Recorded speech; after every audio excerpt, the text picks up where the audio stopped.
I think we should just take it up from how it all started in the Discord. Chloe, I think this conversation started from you. So do you want to do the honors of just introducing the conversation, and let's pull up from there?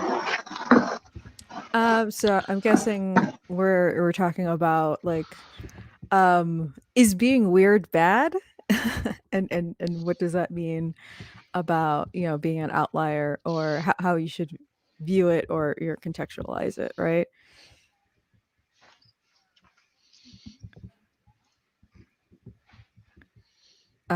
Is that is I'm just double checking that that's what. Yeah, Yeah. yeah. That's about it.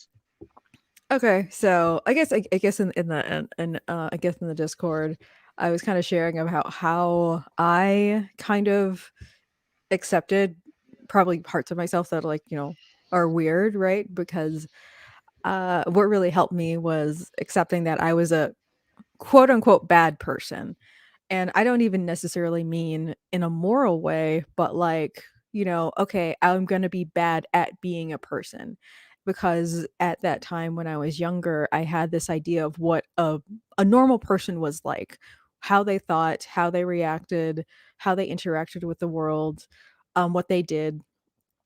And because, I know myself more than, what I saw for people, just walking in the grocery store, people in my classroom, right? Like I had this idea that they did not have the issues that I had, or the quirks that I had, or the idiosyncrasies that I had. And so for a long time I didn't really like those things that I knew, otherwise, that I felt were like a discrepancy between me and other people. And so I felt like I was bad at being a person. I can't Why can't I just be normal? But I just had to accept that it's okay to be a bad person, like bad at being a person. It's just like it's never you're never going to match up to that ideal, right? You're never going to, whatever you believe that ideal to be, whatever you believe isn't normal, and other people don't struggle with these issues or whatever. It Just let it be. It's You're never going to get to that ideal. So just accept it. And you have to accept, certain things about yourself. You can't just dislike yourself because you perceive yourself to have a flaw. Accept that you have a flaw, and then decide what you want to do about it. Or do you want to is it worth it to try to fix it? Or, you know is it worth it that it's fine, just healthily integrate it into yourself, or figure out ways to improve it. um and but the first thing you have to do is acknowledge that that's the case, that's how you are. Yeah, cool. Ben, you Yeah, I mean, are you guys hearing want to me right jump now? in? I can hear you. Oh, perfect. Um, so yeah, I mean, the question is kind of being a social outlier. Is it a good thing? Is it a bad thing? I'd say that on some level, it's probably a good thing to be a social outlier, at least in some respects. I think if your schema as a person is too adapted to the things that are going on around you, then you're more likely to be insulated from other perspectives or other information that would be beneficial to you. On the other hand, there is a real danger about allowing yourself to be divorced too much from the zeitgeist and what's going on a day-to-day basis. um so I'd say you have to find a line between those things, and like Chloe was saying, it is a very individualistic kind of thing. And so I would say, first of all, you should be careful not to transgress against the values of your society too much, or at least not to do so publicly. And you should also be concerned about holding up to your own, um, standards of morality and how you feel you ought to act in the world, because uh, you know allowing yourself to basically take part in things that you wouldn't normally agree with is just a slippery slope. I would agree with that. I would rather have an imperfect, real person than a fake, unreal person. There's something to be said about like following your journey, right? Like following your journey where it leads you, and it's a completely different thing to say that, well, I'm just going to follow everybody else and do what everybody else says because I want an easy life or I want to be cool. That doesn't really create a very interesting human being. So I like the fucking weirdos. Excuse my language. I'm sorry. I want the freaking weirdos. I want the people who are unique and beautiful and have character and That's fine. I that's what I want to see.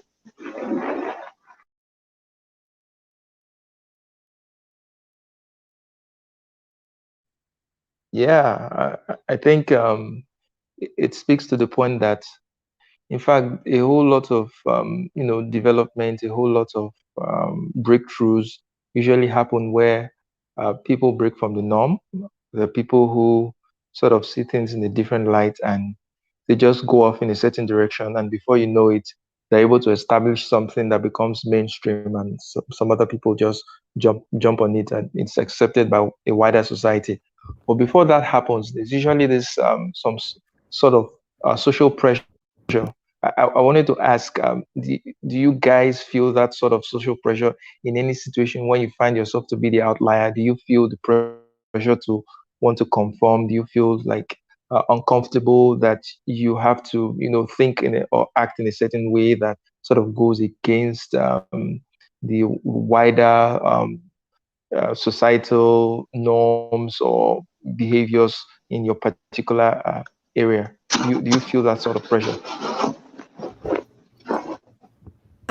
I would say, I mean, I don't necessarily like where I am in my life. I don't necessarily feel that much pressure because I've definitely have moved away from those social groups that have tried to enforce those types of things. Like everyone needs to affirm certain ideals or beliefs, or else it's verboten, right?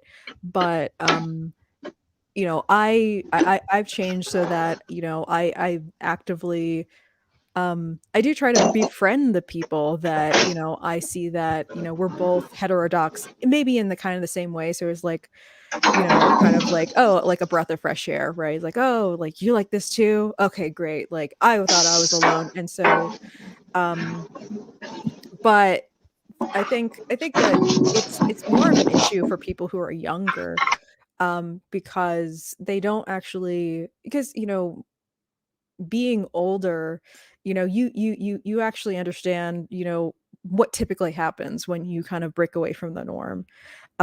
It's old hat to you. It's like, okay, you can say something off the wall. Um, and you can say something off the wall and like the world isn't going to come crashing down.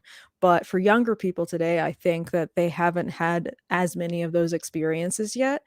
And I think that there is more of a worry, like I was younger, there was a worry about adhering to the certain, you know, uh certain ideas, certain behaviors, certain ways of dress, treating certain people in a certain way. You can't say this to that person. Um and uh so anytime I've been in those, like now when I recognize those environments, I just quickly get out of those. But for young people who are eager for a sense of friendship and community, I think that they have to kind of struggle with those types of things to figure out where their lines are, and how much they will tolerate those types of environments. I agree with that, and I also think that having maturity emotionally Then, allows you to kind of hear what a person's saying and not immediately become offended or too defensive. It allows you more latitude in conversations, and it can allow you to develop relationships that otherwise you wouldn't be able to, because it's only as you start to really understand, first of all, what it is that you believe, but also, second of all, where your limitations are and what you don't know. Knowing those two things gives you the ability to, in the first case, hear what someone else is saying and not feel like you're going to be rocked off of your foundation. But also, in the second case, listening to them and really being able to experience what it is that they're trying to relate to you, instead of kind of being in your own head trying to think of your own arguments, or justify your own experience. So it's very freeing once you come to that level of mental maturity. okay. So, Well, I totally agree from with what I that. can glean, I think Chloe. Okay, go ahead. I think I'm lagging really bad, but I'll do my best. But something that I wanna add to Ben's statement is that part of it is, especially when you're young, you're learning how to be a human being, right? And you are looking towards the people around you, your family, your parents, your siblings, your friends. And, when you have that type of an environment where people give you the opportunity to grow and be unique and be you, those are the interesting people. You know what I mean? They're the ones that, I think I'm interesting, but I do weird stuff. So I think it's cool personally, but I think it's part of growing up. I think it's part of identifying who you are.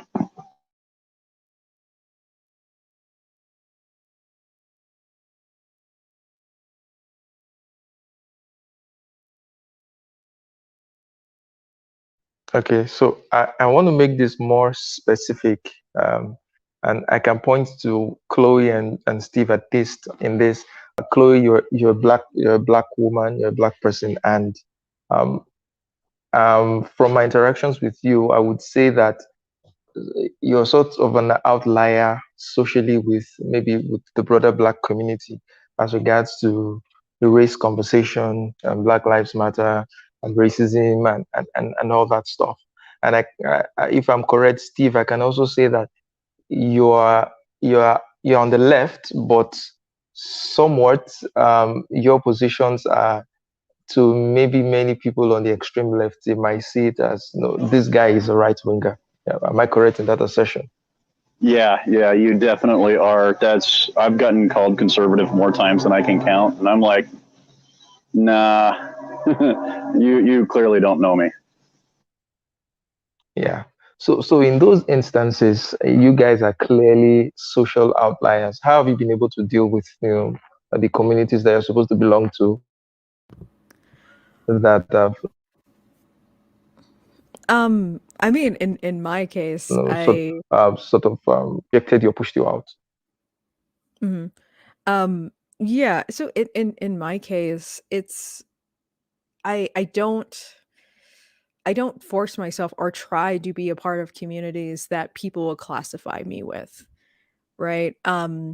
And because when I was younger, I actually kind of had like a social anxiety about interacting with like Black people from the lower 48. So I lived in Alaska, and I spent most of my life up there, and less of the population is 3%, like 3%, less than 3% of the population is Black, and a sizable chunk of those are Nigerians because they're petroleum engineers working for the pipeline. And so it's interesting of interacting with the African American community, people who come from the lower 48, and seeing people who live in kind of more of a homogenous community, and then they see me, and then they expect me to react in the same way, and then just it's almost like disappointment in their eyes of like, oh, you're not one of us, right? And I kind of learned like really early on of you can't just look at a person and ascribe them to a tribe or ascribe to them certain opinions and behaviors. And and I realized I really disliked people who immediately looked at me and tried to categorize me, and I only interacted and I sought people who treated me based off of what I displayed, right? So personally I've grown distrustful of people who say like, oh, Chloe is this, right?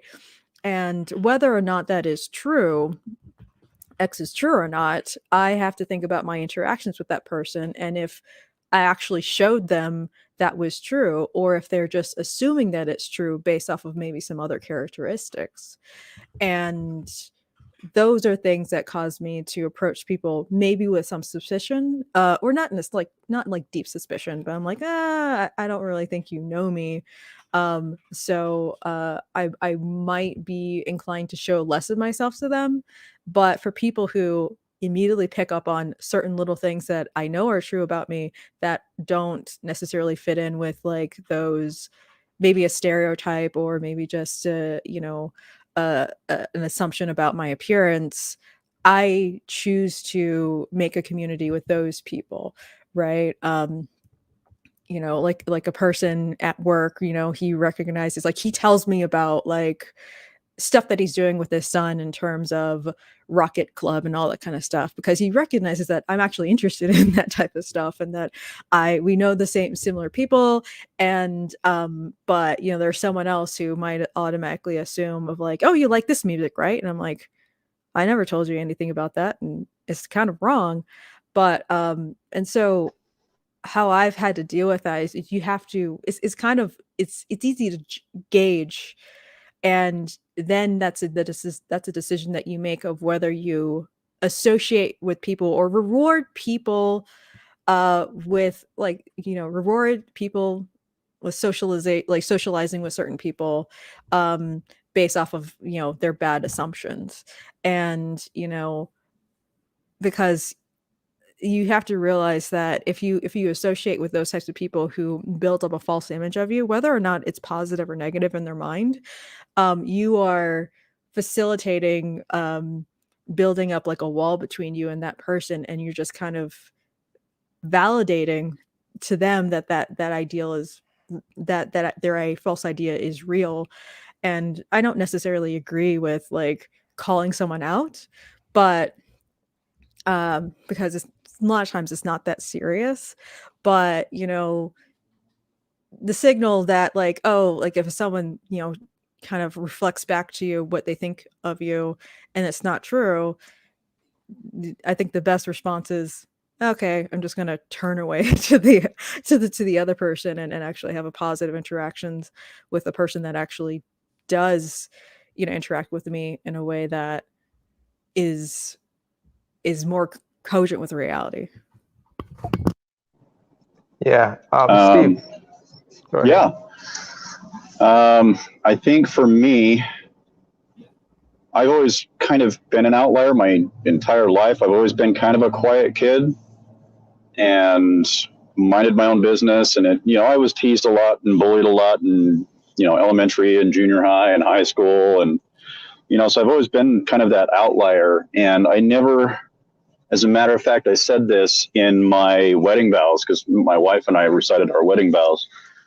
I said, all my life, I never fit in anywhere. I never felt comfortable fitting in wherever I was at until I met her. And she is where I fit in.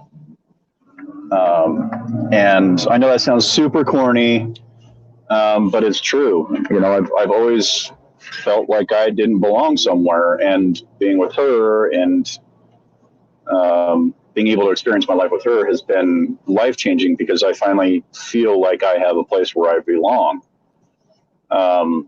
Aside from that, it took me a long time to get comfortable in my own skin. I would change my styles because I was just constantly looking for who I am. I didn't want to be like everybody else. And so eventually I ran into a friend who's a biker, and I built my own chopper and started riding with those guys, and it just felt natural. It felt like that was who I've been all my life, and I've just been changing clothes until I could get to that point.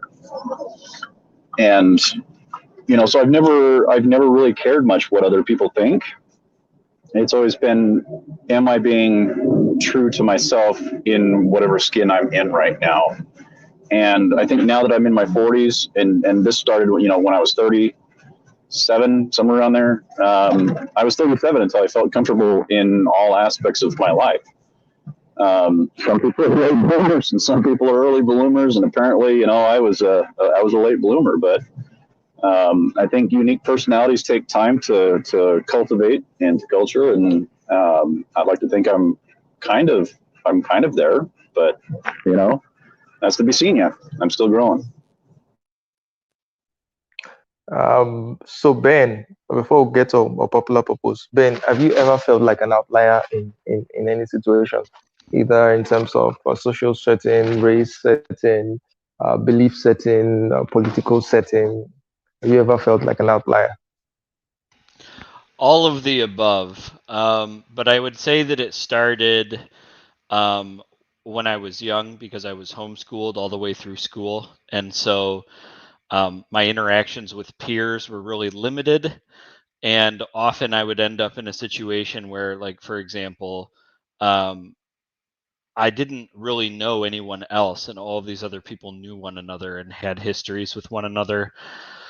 And I just found it profoundly disconcerting to try to be a social person in that situation. And I think that stumped me for probably 2 or 3 years in a very impressionable part of my life. Um, and I think that ultimately I narrowly escaped um, committing suicide at one point due to some of these pressures when I was younger. Um, and so yes, I know what you mean. I'd say that in the other areas, religiously, I went through. I was raised in a very particular, very I would say cult-like church. That there were a lot of things that it did that on some level that didn't sit very well with me as a person. um, and there was a long period throughout my life of kind of uh, decolonizing my brain of all of those the negative aspects of what I was taught. I should say, though, that like with all things in life, I learned some very valuable lessons that I have taken on with me and that have informed my character. So, there were good things in there too. But,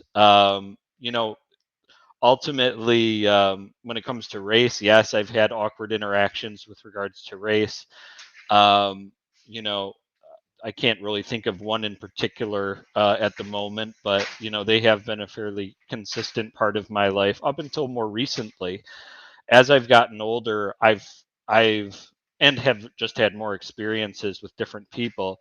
It's become so much easier to the point of which now, a person's appearance is only something that matters for the first 5 minutes.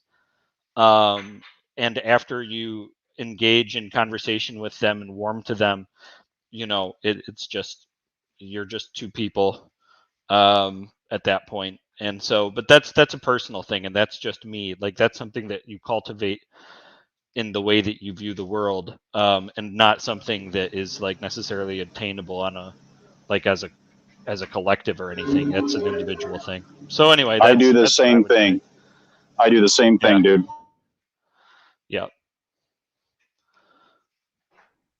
Yeah. So, unpopular purpose. Welcome to the conversation. So, do you ever consider yourself to be an outlier in certain situations? Yeah, I mean, I don't know why I always felt like this, but I always felt like I was socially an outcast.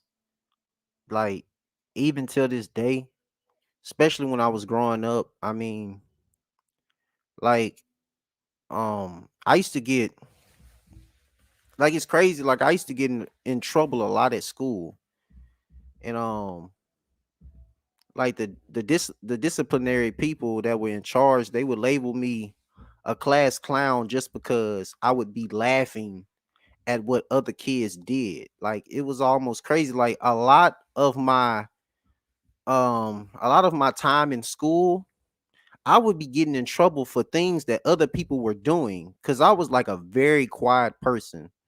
Like I would always like for a long time like until I reached like my 20s when I actually started to be vocal and whatnot. But as a for a long time I used to be a person of very few words. Like you would almost think that something was wrong with me because I wouldn't necessarily talk. And I feel like that's what made me I didn't really have that many friends. Um I mean I had friends, but even around my friends, like now that I look back on it, it's kind of weird to me because I asked myself, why would any of these people even want to be around me? Because I wouldn't say a word, I wouldn't say a peep, like I wouldn't talk to them at all. But they would love for me to be around. And when I look back at it now, it's kind of weird because it's just like, why would you want to be around somebody that's just virtually silent? And I got some personal things that I've went through in my life, things that I don't care to actually be that open about. But it's like it's like for some reason I've never. It's not like I've never really taken anything so serious. Like it makes me feel like I had like there's a underlying problem that's wrong with me that I've been to therapy and all types of things like this, but like it makes me feel like I'm so numb to the world, and it's something that bothers me. And speaking to Ben, what Ben said, like I was at that point in my life where you know, I was contemplating suicide also. And um it was it was just because one day I started having very bad anxiety attacks, like, and it would be I would have these spells where I would just like I would go off into this tangent of just talking to myself, like literally just talking to myself for 1 or 2 hours. And I would be going through like this spell of like I couldn't understand what was wrong with me. Why am I so emotionless? Like I have no feelings. Like um I think part of it had to do with growing up, and I had to realize responsibilities that I had to take in. In this world, the way that I was raised, people really didn't most people that I see, they don't really care about your feelings. You have a lot of people in society have like society teaches us to suppress our feelings. And I guess that's kind of like the best way for us to be, because if you're always emotional, that's not necessarily healthy for anybody in society. So just feel like society has taught people how to suppress a lot. And I don't necessarily deem that very healthy. I mean, neither do I feel being overly emotional is healthy, but for sure suppressing it is not a good thing. But I live in a space of numbness, and quite frankly, when I have conversations with people as of lately, it shocks me because I can feel I it feels better to talk about these things, because a lot of the times you don't have people to talk about these things to. You don't necessarily want to bring it to family. Um you don't necessarily want to even bring it to people that you barely even know. But it's just a release for me. It's a way of getting things off my chest, and going on about my way or my day. But to answer your question, after all that, yes, yes I have, and I still do feel like that. And um it's a process, but I deal with it. I take it day by day. But I really wish that I had a way of feeling more alive, because spiritually I feel like I'm just drained. about what's going on, and it's so much of a challenge for me. But I guess um I guess that's the gist of what I was trying to say. But yeah, that's the gist of what I was trying to say.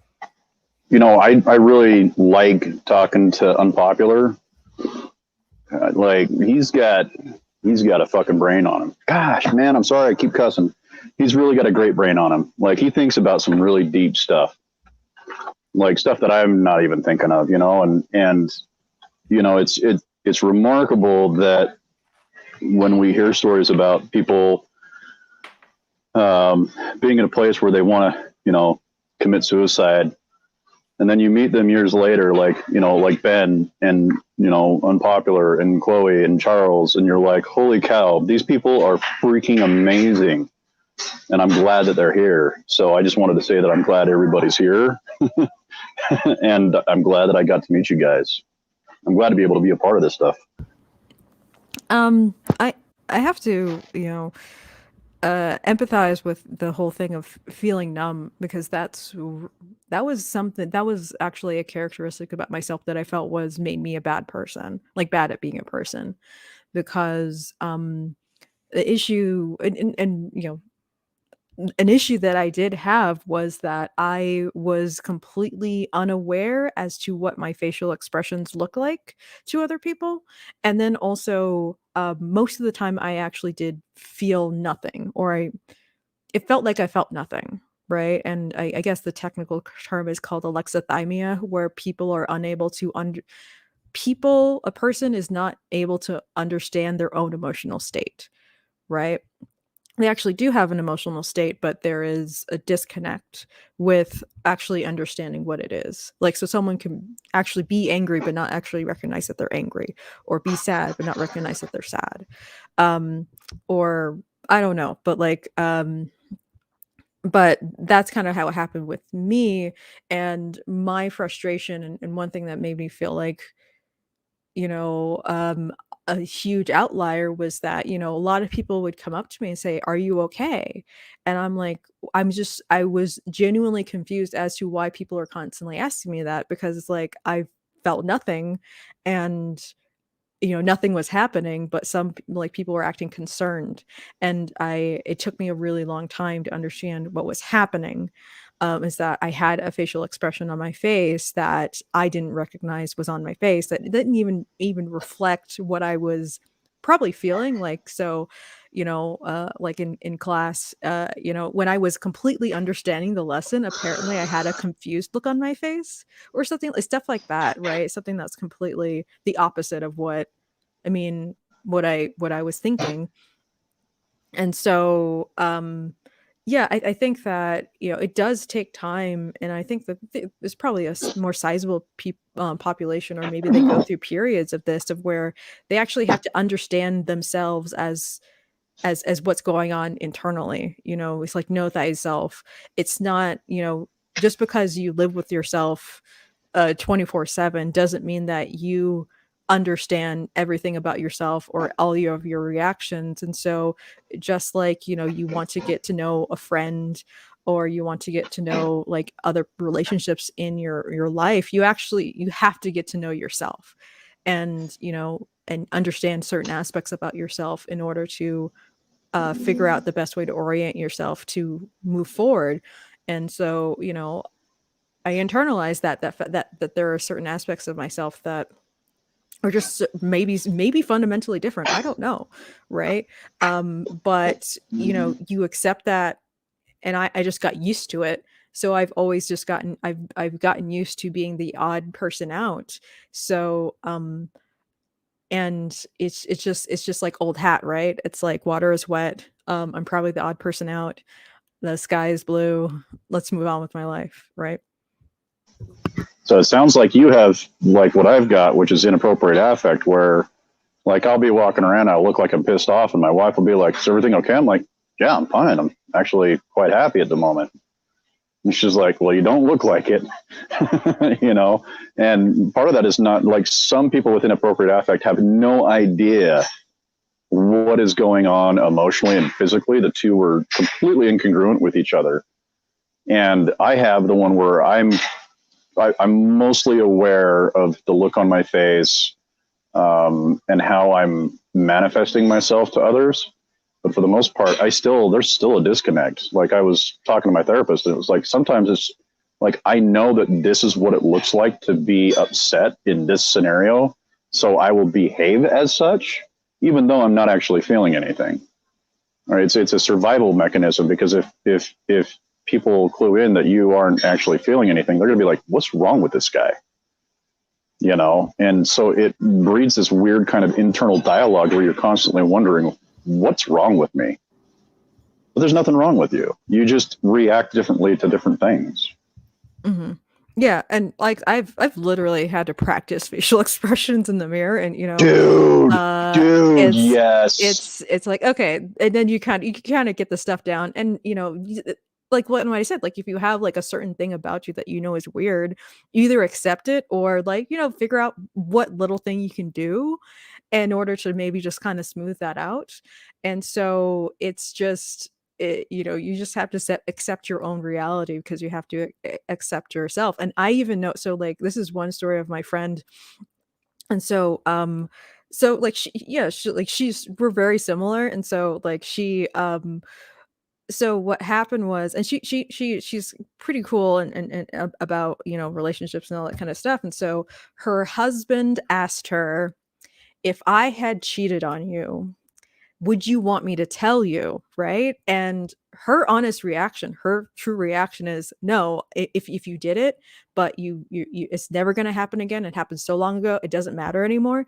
It's like, don't tell me, because I don't care. It's like, it's information that I'm not going to act on, right? And I'm not going to hold it against you. If you can reassure me that it's like, it literally was like 5 years ago and you've never talked to the person again, she doesn't want to know, right? And so that was her honest reaction. She's like, no, don't tell me, like, if it's never going to happen again.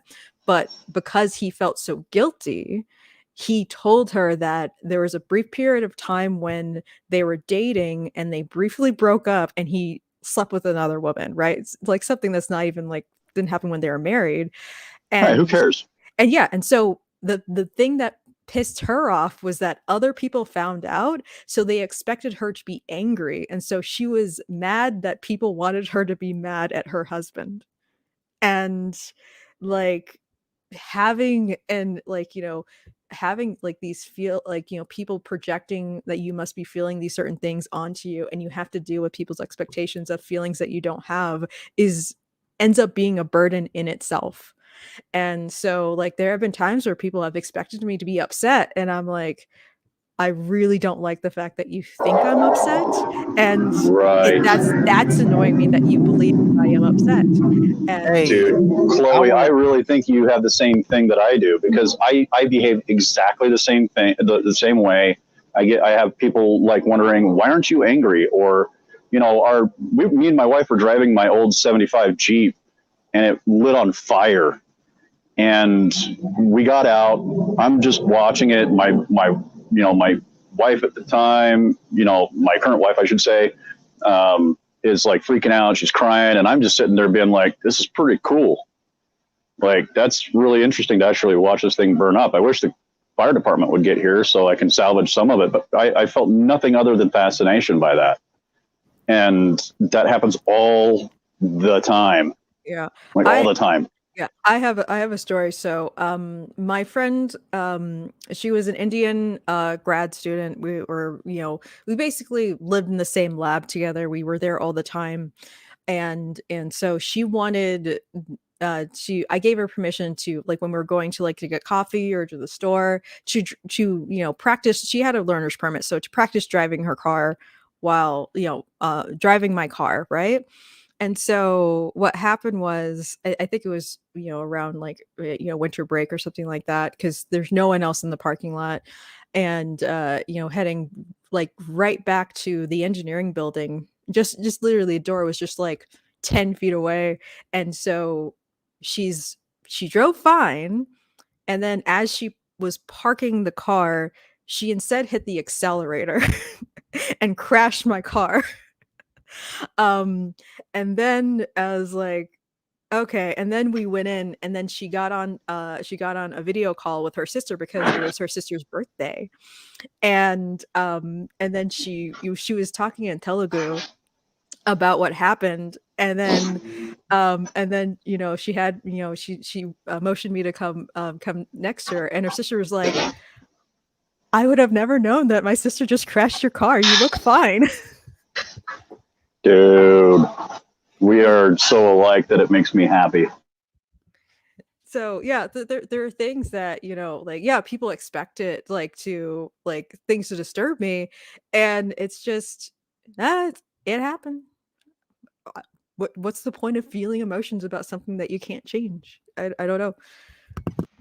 Well, and this is where I think you start to see a big difference between people like the ones who are on this call. Like Charles, I actually haven't heard you talk about this, but I've heard everyone else on the panel basically agree ultimately that the locus of control is internal. It's your own self, and if you if you take a more curious or a view that has more curiosity in about life than fear and anxiety, then I think that things that normally would make you fearful or anxious, like a burning Mustang on the side of a road with your wife, you actually free yourself up to really experience things and to garner appreciations for things about life. It's like, instead of collecting things that you're going to feel bad about, you're collecting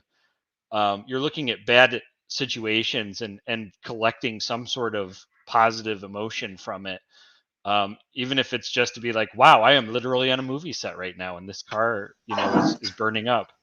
Well, So the interesting thing about that, and I don't know if Chloe has this feeling, but sometimes when these things happen, like her friend, wrecking her car, like, I'll ask you, Chloe, do you associate that with like an understanding that they must feel really bad and they must be feeling really stressed out right now for having wrecked your car, but you're not really emotional about it, so you kind of just are there to be patient and kind and let them know that everything's okay, that you're not mad, but it's weird, but you can still associate with how they feel. Yeah, I mean, yeah, she was freaking out, and but it's like, obviously, like, I gave her permission to drive my car. I agreed to the risk, and it just happened. You're right, and she made a mistake, and she's probably definitely never going to make that mistake again. Actually, she ended up getting a job at GM later on, so hopefully she That's can handle awesome. cars much better now for the sake of America. But yeah, my opinion is, like, me being extra emotional doesn't actually help the situation. And yeah, I understand that, like, of course she feels bad, and it's like, hey, I already accepted the risk, I already did it. um it's just move on. We can move on, right? Unpopular. Yes. You want to Um. jump in? Oh yeah. I wanted to speak towards something Chloe had said. She said something about the burdens that people put on you when they're looking for you to be emotional, so to say. I, sometimes I wonder if anybody feels like, especially feeling the way that I feel, if anybody feels like, due to the way society is, if, like, we have so many types of individuals that express themselves differently, does anybody ever feel like just being in society is a burden, because it's kind of like people kind of project the insecurities onto you, almost as if they can't necessarily handle themselves? And maybe it has something to do kind of with like brain frequencies or something, because it makes me feel like, how do people end up the way that they end up? And then when you look at society, you see people that do things a certain way that's so careless, And then when you look at somebody that's so emotionless, is that person somebody that necessarily doesn't care, or is this somebody that cares so much that they're just numb by their own emotions just because of how society is around them? Well, from my perspective, I'm an ambivert, so I can do stuff like this. I can go to parties, but then you're not going to see me for a week because I'm done with you and the whole world. I need to recharge. But at the same time, yeah, people do project things onto me personally, occasionally. But I also find this weird correlation where I can be at a bar by myself and the dude that's having the worst day is coming up to me to talk to me about it. Like, why are you talking to me? I'm just like by myself drinking a beer. you know, I don't know, man. I think that's a really good question because I think, there's so many different types of people in society. But the thing that I think you're speaking to is that what I'm finding pretty familiar with everybody in this room so far is that we're all people watchers. Like we spend an inordinate amount of time just watching people. You know what I mean? Right. And I've gotten to the point where there's something about my personality that really irks me because it's not like I have something against people, but due to the way that my anxiety is set up and the way that my emotions are set up, like I find myself when I get into conversations with people in real life, since I don't really know people, I'm not comfortable with them. Either one, my anxiety kicks in. It's like I can sense the energy sometimes. And sometimes I be trying to gauge, is this person trying to pull one over my head? Like the shit that they're talking to me about, like, are they literally just talking? Like, are they fucking with me? Excuse my language. Are they messing with me? Or are they actually being genuine? Because it's just like I'm real big on energy. So it's almost like if the energy's not right when it comes to people, it's like I can gauge it. I'm not trying to be superficial or whatnot, but it's just like I'm real big on energy. So it's just like when when people talk about certain things or when I get the when I get to understand a person, it kind of makes me understand, okay, this person, yeah, that person's not right. Not good, not good. I can say not good, not good, good, good, not good, good. And I think that's the main reason why I kind of distance myself away from people because it's just like, Well, yeah, I have to empathize with that because I mean that's kind of how I interact. Like it's kind of like when I first enter into a situation, right? When meeting people in person for the first time, I act very neutral, right? Maybe to the point where people think I'm extremely shy, but I'm so excited to just hear what Chloe's going to say. uh, Like, but I just basically it's kind of like I'm always probably gonna bring this up, but like so when there is a system like like an electrical system or mechanical system or whatever, and you want to test the response of the system, you want to kind of get at least a type of understanding of what the how to model how the system is going to react. One thing that you do is you provide a impulse, like you just provide like a single voltage, and then you see what the voltage, like what the current is in different places, and then you can kind of, because if you didn't make something, you can still characterize how it responds. And so that's kind of what I do in social situations, right? Where I kind of yep. maintain a variable and then see, okay, this is how this person reacts. And then once I kind of understand a little bit more, I might mix up the variables to figure out how other people are going to respond and react. And that's how I kind of figure out people, because I'm the opposite of where people say, like, the first impressions is everything. For me, the first impression doesn't actually really mean much because I don't have very much information. After, like, I've known a person for a while, that is the impression that lasts, because there are some people where Bam.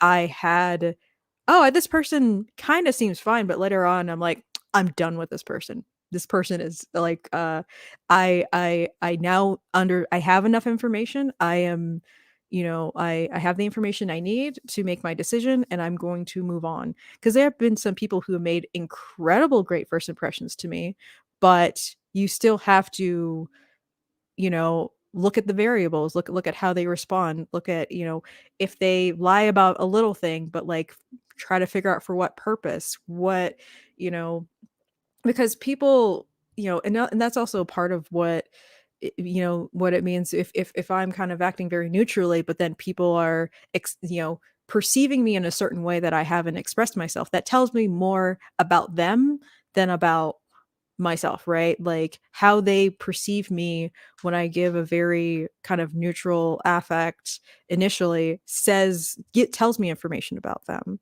And I think that, you kind of can use that to start kind of playing around with kind of the model you have of that person in your head, and to, yeah, figure them out, and to determine if that is a person you do want to associate with or not, or like figure out their motives, right? It's like, why did this person tell me this lie? What are their motives, right? Do they want me to like them? Do they want to cover up a mistake that they made? So like that tells me they're insecure. Well, it doesn't even have to be a lie. Yeah. They could tell you a truth that is like irrelevant to what you're talking about, and you're like, why did they say that? Oh yeah, yeah. Yeah, someone I knew, like he told me is like, oh yeah, like I'm ambidextrous, and I place, like, they're amazed that I play such great volleyball, and my eyes are so good that I can see the lights flicker in in the office. And I'm like, okay, you really want to impress us right now? Why? No clue.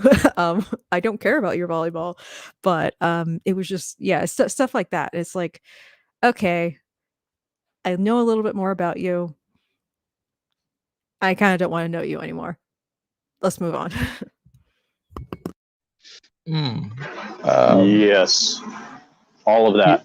Uh, okay, so I think Stanley was right. We're all Chloe. You know, You're all mean.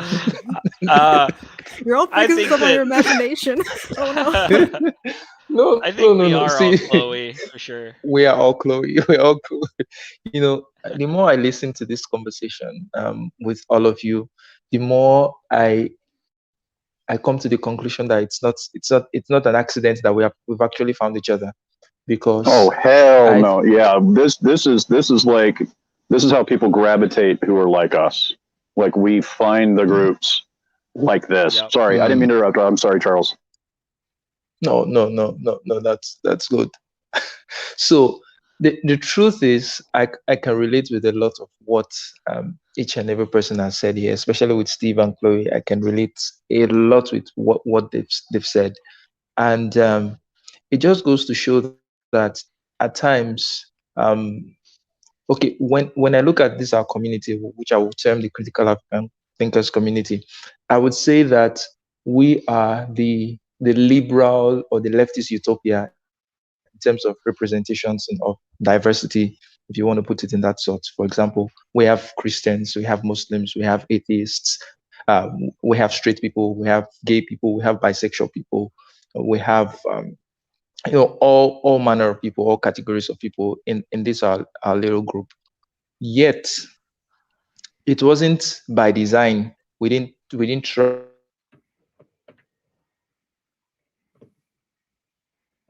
to because there was something,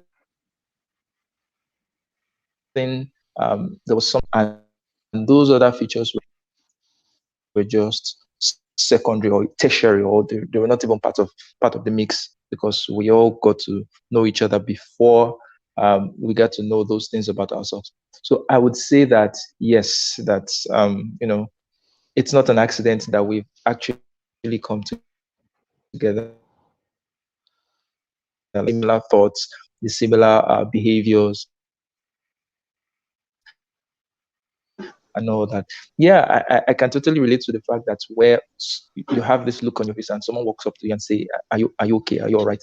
Most of the time when I get that's are you okay question is when I'm at the most peaceful with myself. It's when I'm at the most calm with myself. It's when I'm at the most, sharp with myself. And people just interpret that to be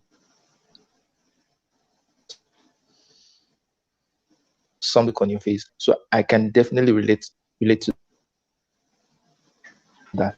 You're breaking up And pretty a bad there, whole lot of Charles. other things. Him, his car. it- okay. Can you hear me now? Yeah, Yep. but you Can you break hear up me every now? once in a while. Okay. Yep. Oh.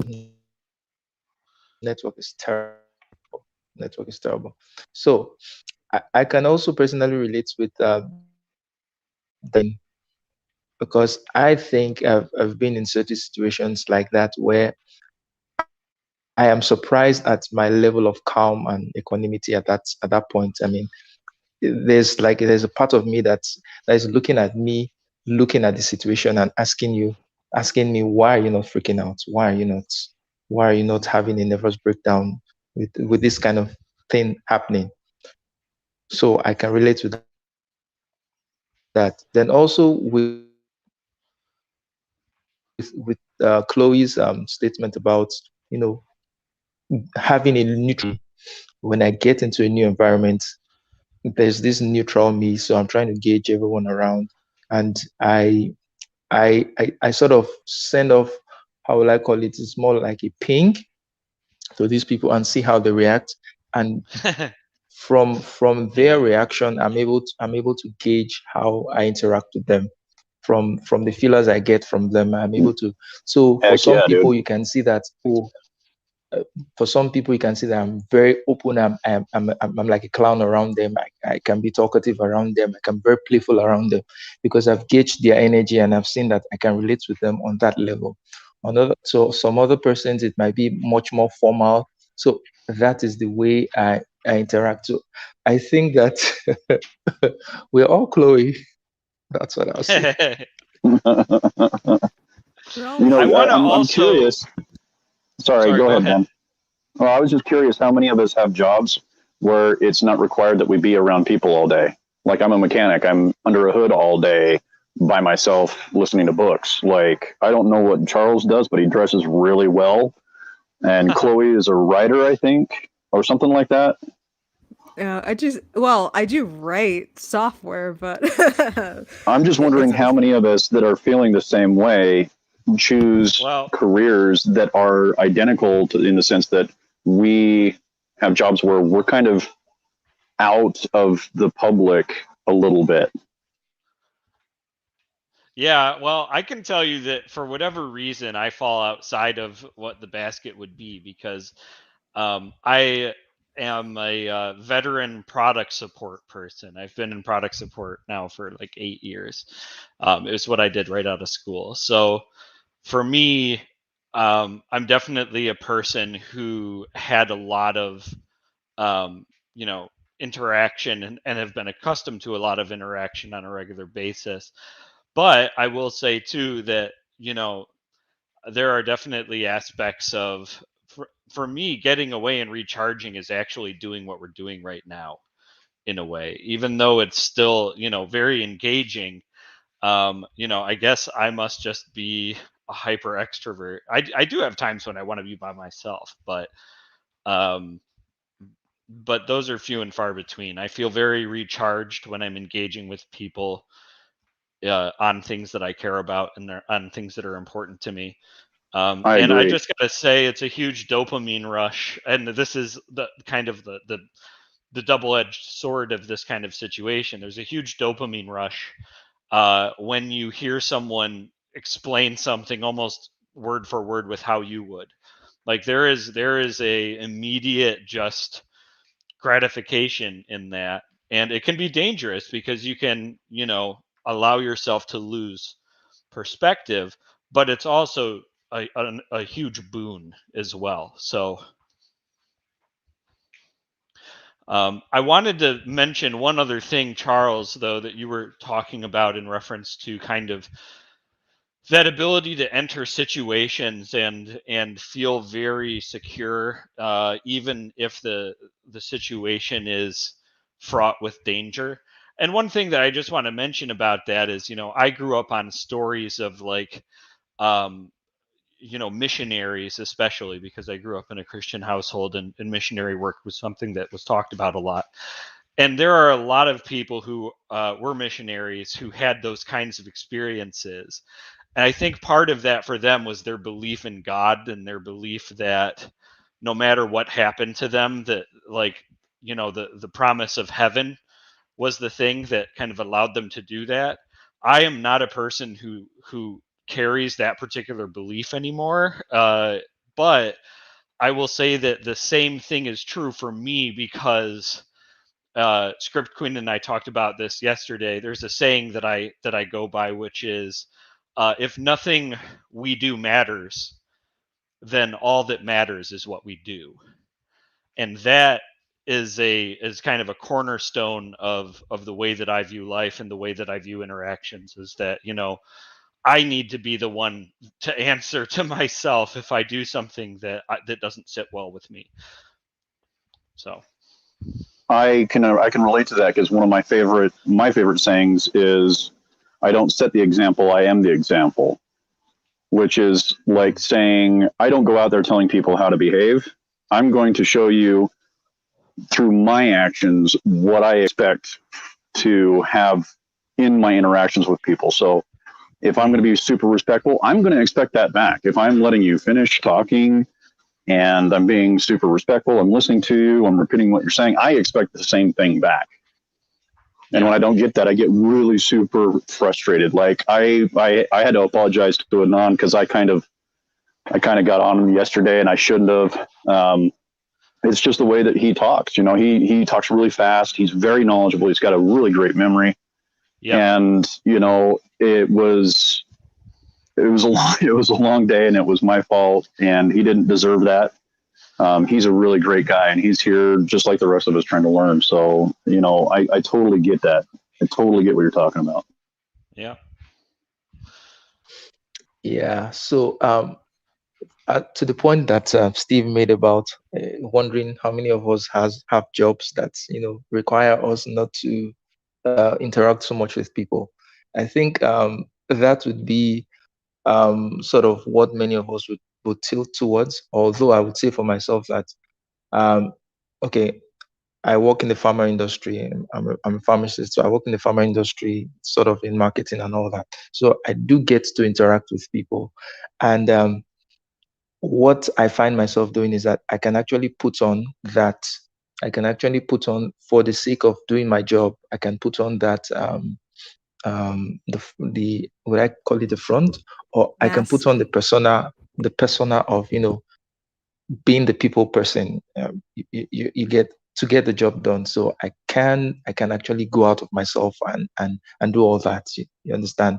But that is because it is a very specific activity I'm doing, and it's geared towards my job. I wouldn't choose that in a social setting in sorts. So say most of my weekends, I would just prefer to be indoors rather than be out with friends and all that, where it's sort of just being around people like that is sort of just draining. You need to just have that much interaction. You need to just go back and try and find try to recharge yourself, which I think is a thing with introverts. And to the point that Ben made about there was a point that Ben made trying to find it out.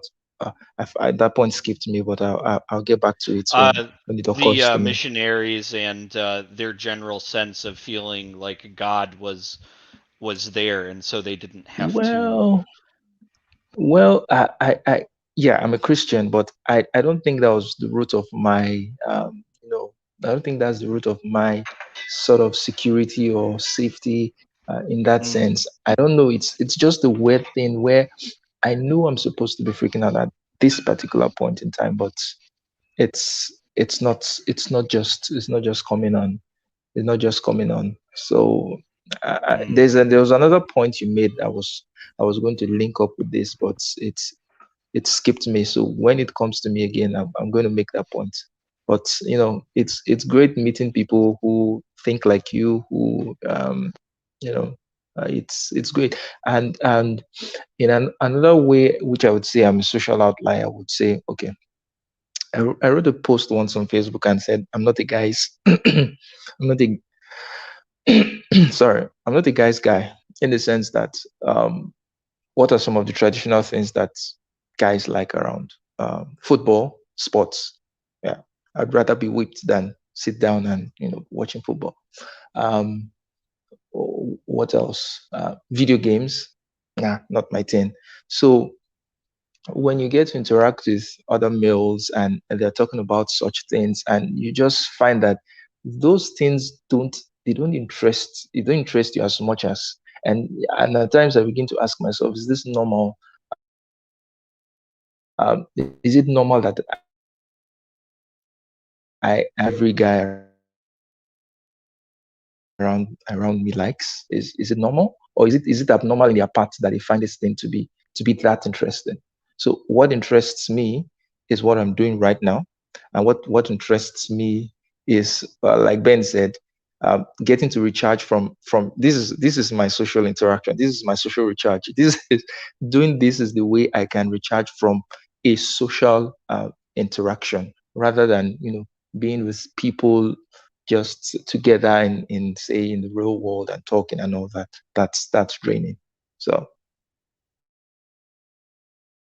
Um, yeah, I definitely. So when you were talking about, you know, when you go to work and you have to, you know, how I called it growing up was like the mask. And the first time I ever kind of felt like the Ben was saying that the zing of like, oh my gosh, the synergy with someone else was actually watching the show Dexter in the first episode where, yes, like, no, I'm not a serial killer, but like he has those issues in which he has to put on a mask for his coworkers and for his sister and everything like that. And he described it as a mask.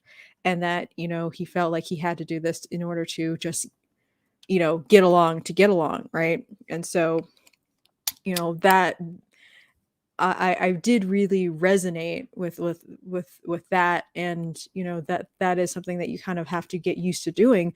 You know, at a certain point, like when I was younger, I resented that I had to do that, but it's a tool. It's a mechanism that people that you just use, right? You know, people might resent the fact that they have to fill, you know, pay money to fill their car with gas, but if you want to go to, I don't know, if you want to go across town, you just have to do it, right? And you the more you kind of practice doing those types of things, even the emotion you might attach to that of maybe being resentful of doing that sometimes just kind of goes away because it's just a normal everyday thing that you do. hey Scotty, welcome Scotty. So let's hear from you.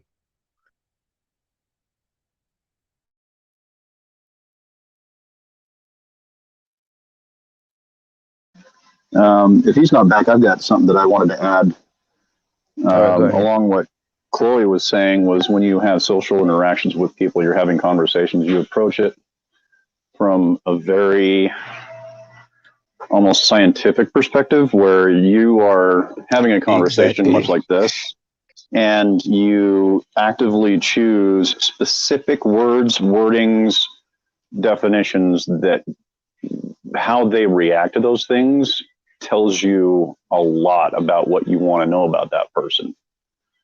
And I don't know if everybody else feels that way. It sounds like Charles does. But I find it when I'm having conversations with people, I'm investigating it in the sense that, like Chloe said, you don't just trust someone off the get go, even if it's a good impression. As a matter of fact, if someone's trying to make a good impression for me, I immediately distrust them because they're not being the real them. Like I want to see the real you. Like laugh with me, drink a beer with me, you know, do this other thing with me, and let's connect. And when you have someone that is being intentionally fake or false or for whatever reason, well, I'll finish that up in a second. All right. Scotty, I think Scotty Hey is back. Charles, how's it? Hey gang, how you doing? We're good. Yeah, yeah, a lot going through my mind. Thinking about masks, you know, just how, well, especially as a performer, you know, you've got to have this sort of front when you're doing that thing. But even when I'm not, I don't know, I just feel like I'm performing all the time, but I'm doing it in a different way for every single person I interact with. It's like I have so many masks I wear, and yet I'm being genuine at the same time. It's kind of this weird alchemy, I guess.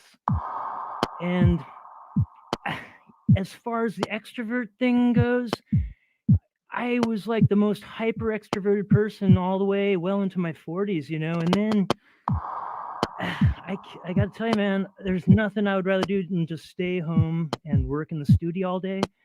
And now the only interaction I get to, well, the only interaction that I mostly choose to have is with my students, and they give me so much license to be who I am and just let me do my own crazy gonzo teaching thing and wear whatever mask is appropriate at the moment. It's like I find that it's almost an improvisation in itself, the way that, like, when I get a new student, I'm always I'm trying to find that right sense of humor and that right communication style that just makes them feel comfortable and just allows the transmission of experience and knowledge in, you know, as fluidly as possible.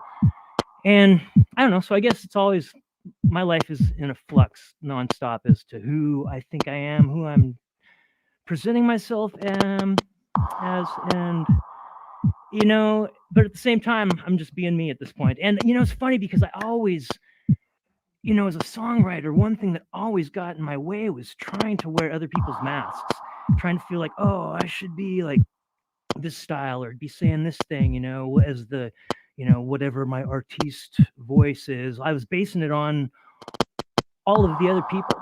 And now it's like I can glean from all of those input, but at the same time, now it's like my genuine voice. And the irony is that and this, I've told this to my students too, it's like I went into COVID having songwriting being the most frustrating thing of my whole career as a musician, and I've come out of it, well, not that we're necessarily out of it, but, you know, on the other side of this first big 18-month hump, all of a sudden I can't go a day without like having 2 or 3 stems of a pretty okay song. And I realized that the moment I found my voice was when I didn't even realize I wasn't giving a shit about what my voice was anymore. And that was the irony. And so, yeah, I'm happy about that. But I'm much more introverted than I used to be. I am happy to just keep to my, as I was putting it, my giant cubicle. It's pretty fun. Yeah, that was interesting. Unpopular. So go ahead. Welcome back. What is that music? Oh, wait, you're not hearing that shit. We are hearing this music. I was like, yeah, totally. it was like, man, you know how to make an entrance, dude. Yeah, it's like a theme, like a theme. Yeah. Yeah, I was like, this is so cool. Jesus, Like, you pretentious He's asshole. breaking it down. this is like spoken word. Yeah. I thought it was Yeah. His intentional. words was rhyming with the beat, and it was just there with it. Yeah, it was kind of perfect, honestly. I'm fine with it. Sorry, folks. No, it's Didn't cool. realize I was soundtracking. Scotty myself. mixing up the beats. Dr. Zolati. Oh, yeah. Sorry about that, you guys. That you're not hearing the music now, I hope, right? No, not right now. No. Oh God, I That was awesome. I didn't even realize I was soundtracking myself. You know, this is here. Let me just show you this. Let's see here. Okay, and let me switch over. This is this is what I'm trying to juggle right. That's going to be a very Tool-esque soundtrack, dude. Yeah. See, this is what I'm trying to make sense of right now. Everything's finally talking to each other, and now I just got to figure out how to use it. My little electronic dance music studio over here, and then all going through the board over there. It's got like 32 channels, and I was like, I forgot when I unmuted, I forgot to mute over there. So that's must have been kind of funny. You know, I just want to say, you and Unpopular should talk because Oh, I I am know, out of man. you, I'm so glad we're Unpopular. both here. You Unpopular are very into poetry and the written word, and I believe some rap or something like that. I sound like such a white guy saying that. But yeah, like I think I also want to just say too that I've been struck by you, Unpopular, in the sense that I feel like you are a very artistic person, and I feel that artistic people feel more and get more of that feeling out of the world than other people.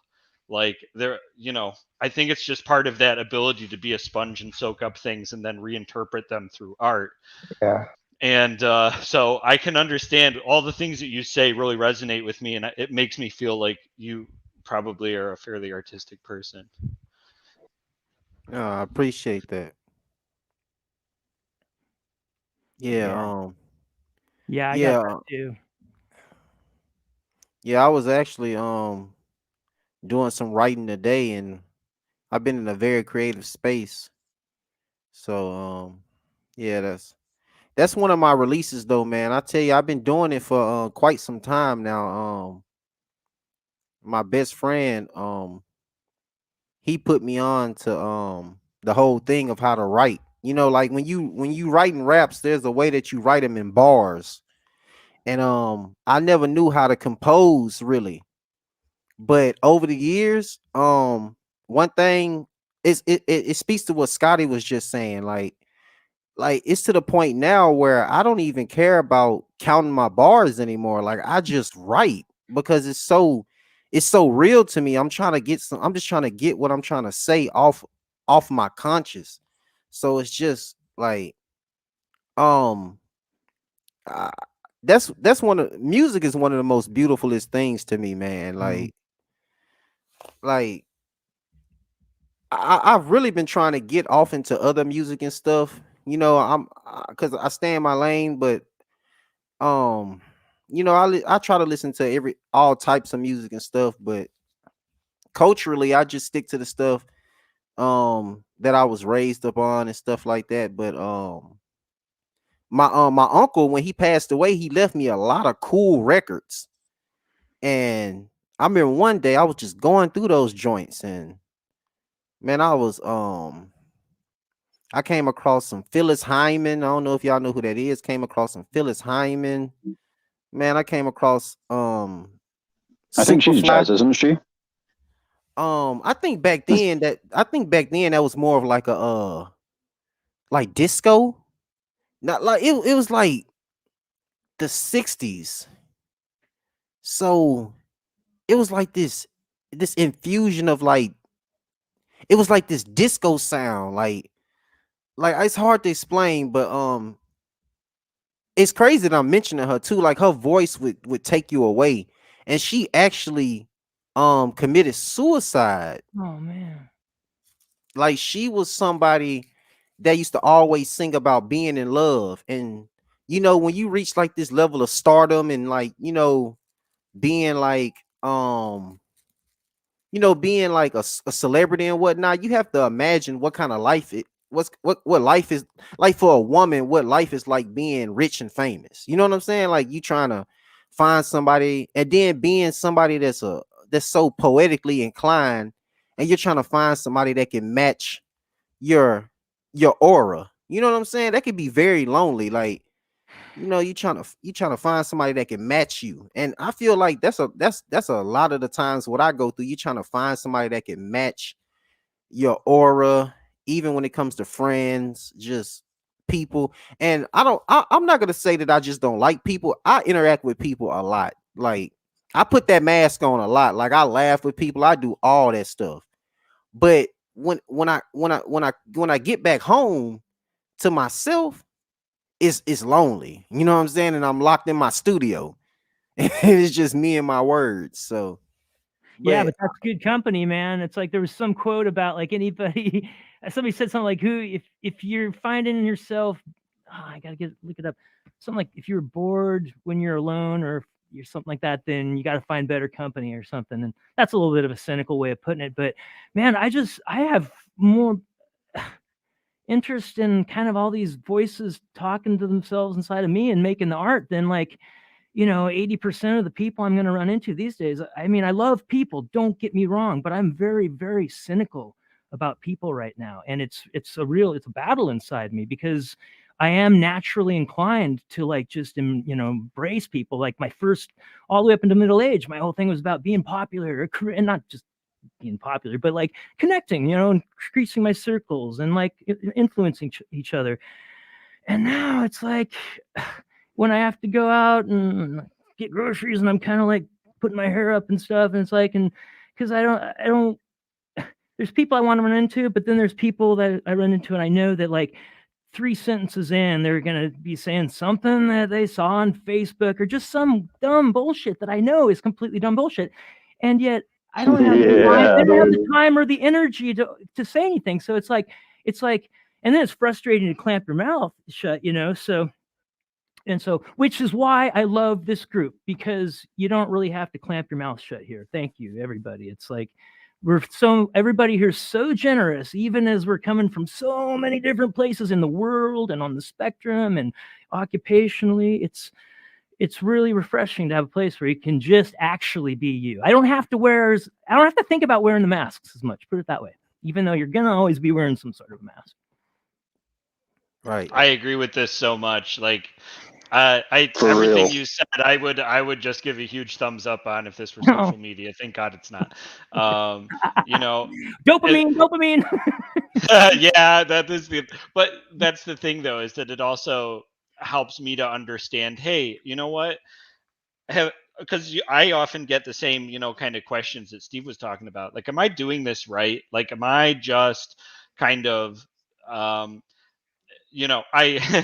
I do play video games, but sports was never something that I was into. And so it was something in the small town in Michigan, rural Michigan, where I'm from, that everybody was into. Everybody was and it was a small town, and everybody was kind of related to a degree. So I couldn't meet with them on the issue of sports, and that was actually one of the fundamental reasons why I think I couldn't connect with the other young guys that were kind of in that group. And eventually, it was only through interacting with adults playing sports that I actually got comfortable with playing sports. And even to this day, even though I'm 30 something years old, and who should give a care about what my skills are, I still feel a little bit, apprehensive when I see people at the gym that I don't know playing basketball. I'm like, I feel like that clumsy white kid still, I don't, but at the same time, it was being around adults, being around mature people, emotionally mature people, who were able to be instructive instead of critical. That really helped to turn it around for me. And I just hope that we can continue to be that for one another, because that's so huge. Hey, Unpopular, I wanted to know, do you play music at all? Do you record your poetry? Do you record tracks? Do you share it anywhere? Because, yeah, you sound like a very creative soul. That wouldn't surprise me if you're still there.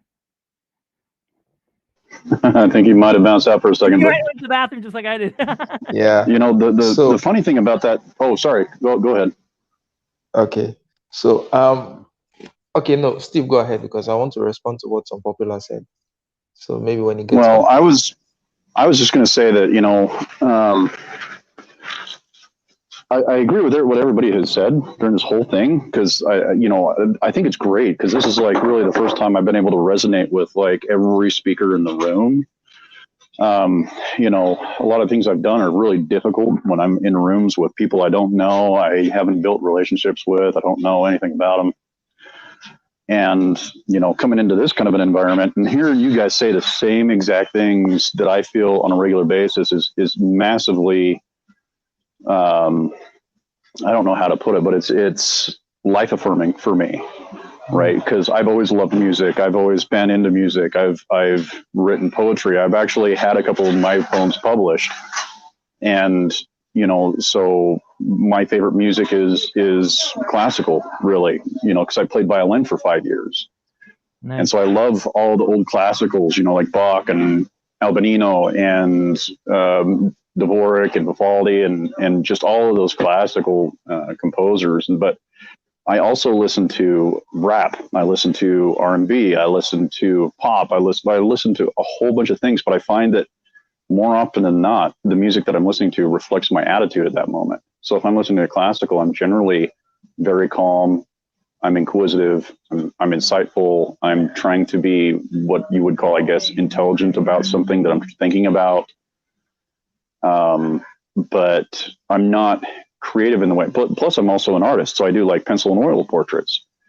But I'm not creative in the sense that the doc would be, where he's creating music. I don't do that kind of stuff. You know what I mean? I imitate life in many different ways, but I'm almost speechless, because I was not expecting to walk into this conversation being able to connect with so many people in one room that I had no idea was more like me than, because I thought I was alone. You know what I mean? I thought I'd been alone all my life, and now I'm finding that I'm sitting in a room with pretty much 6 people who feel the exact same way I do. Yeah, it's using our social media for good instead of evil, I like to say. Yeah. This is Chloe reincarnated in how many people, in how many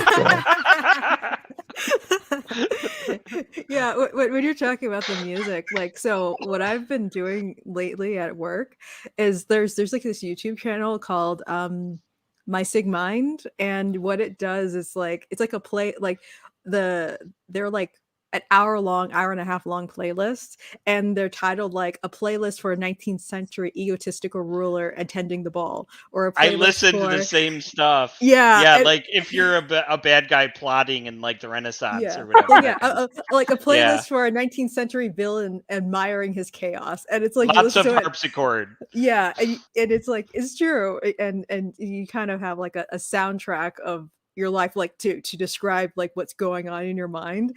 And I'm the type of, well, I try to be courteous, but most of the time I'm in the office alone. But like I have my headphone. I think this is a subtle way that I try to signal maybe what's going on in my mind, because I might not show a good affect on my face. So I don't put in earbuds. I just let it play in the office, right? So if people walk in, they're like, is that what she's thinking? Maybe.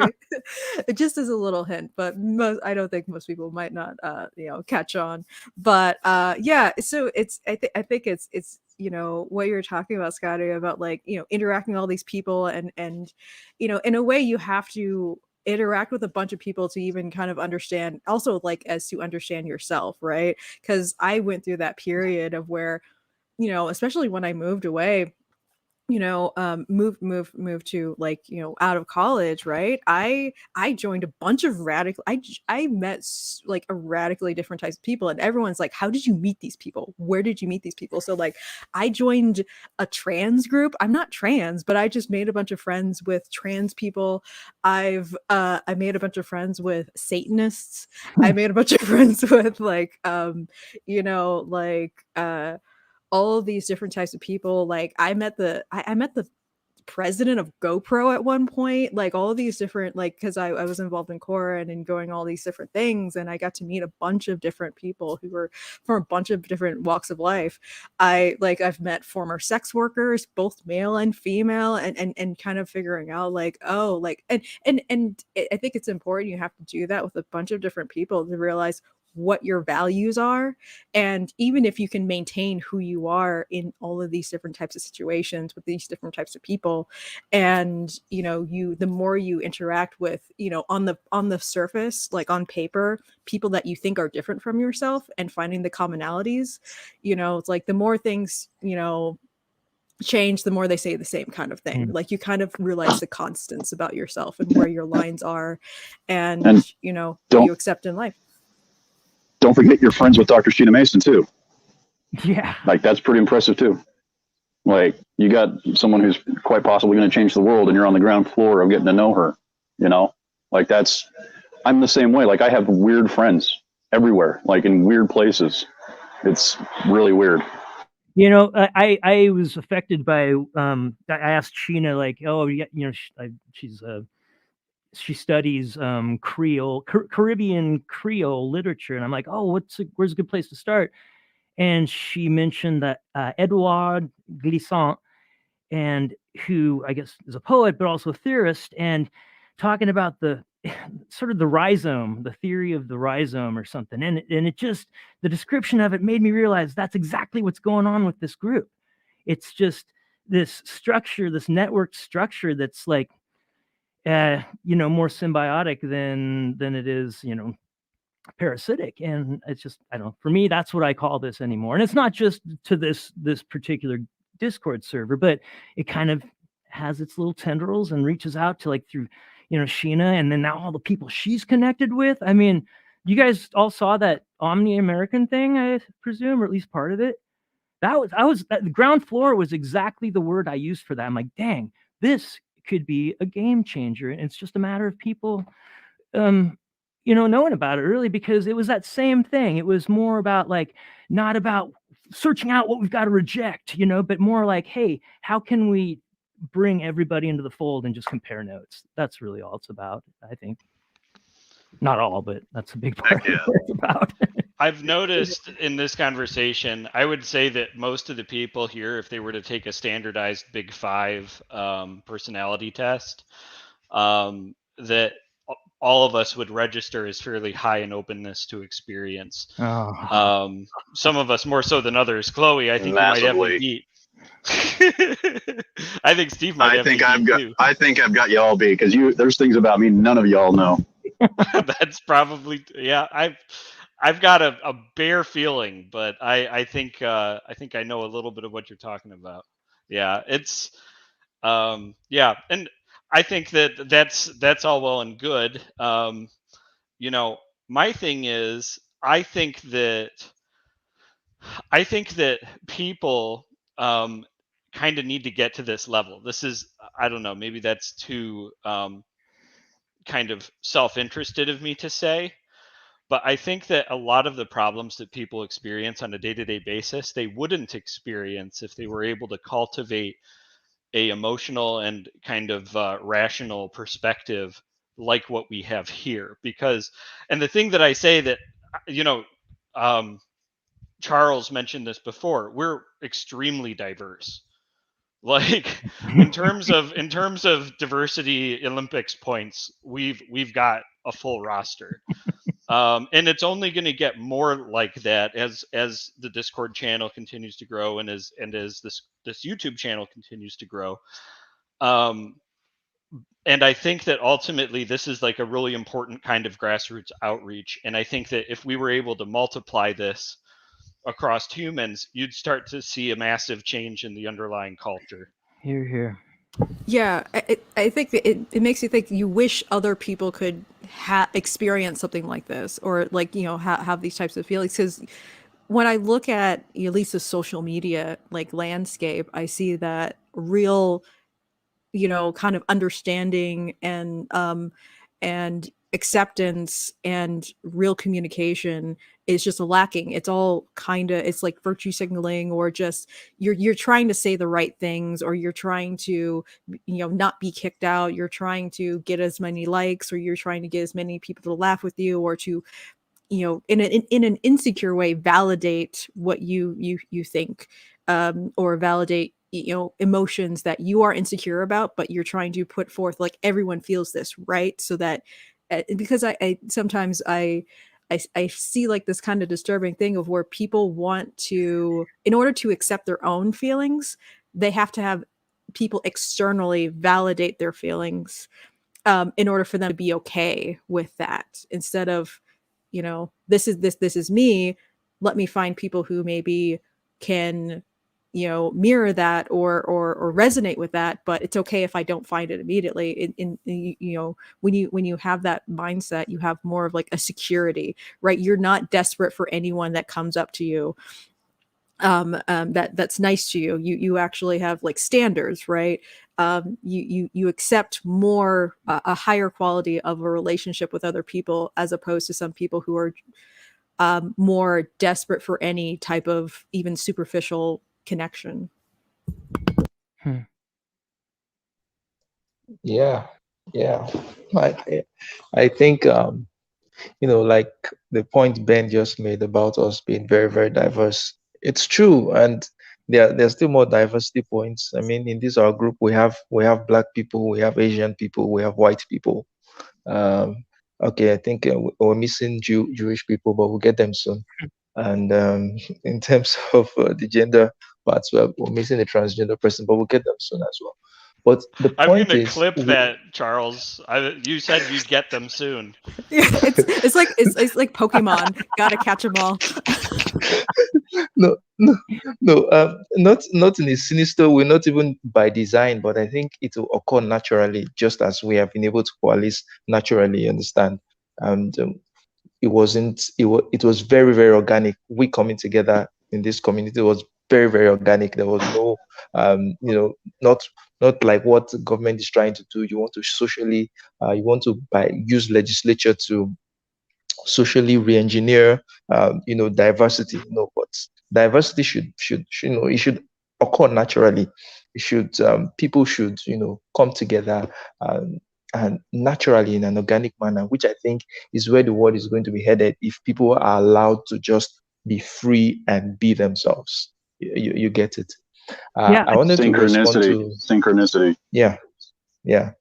I wanted to also respond to what Unpopular said about writing being a form of expression. I can relate to that too, because apart from the fact that I write prose, I also write poems. I would say I would consider myself a decent poet, and I have a whole lot of poems I've written that I haven't gotten to publish. I think I've shared some of my poems with Scotty, and he knows about that.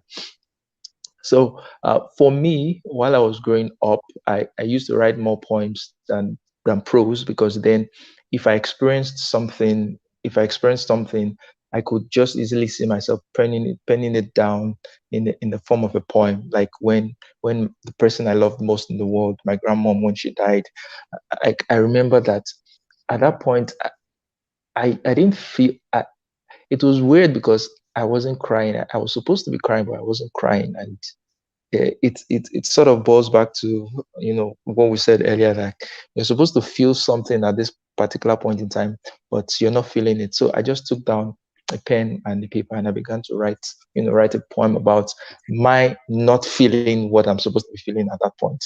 Although about 3 months later, I found myself just crying about her one night like that. When I thought about her, that was when I had to cry about the fact that she was dead, and not when I heard she died. Now, also as regards to writing, I would say my talents for writing is very specific in terms of with prose, with poetry, and with all that stuff. And I've been trying to write songs or write music for as long as I can remember, and for the life of me, I've not been able to write any good song. Okay, maybe I've written one good song, but it probably goes back to the fact that I'm very, very critical about songs, and I hate to hear repetitions. So if I write something and it's sounding like what I had written before, I just discard it, and I don't go further with that.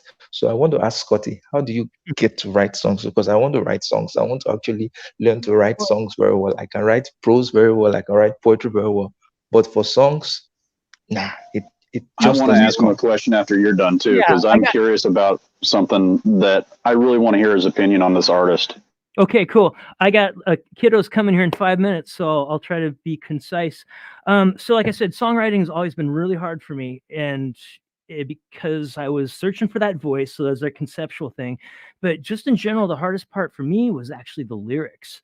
Um, eh, I guess the most important thing of a song is the melody, and there's no formula for doing that. You just gotta it's just like this little roller coaster that kind of rolls off, and sometimes it's catchy and sometimes it's not. And if you've got a good melody, then you don't even need lyrics for one, and you don't need any arrangement. You could just whistle it. It's like the Andy Griffith theme. I was like, Or you can talk through it.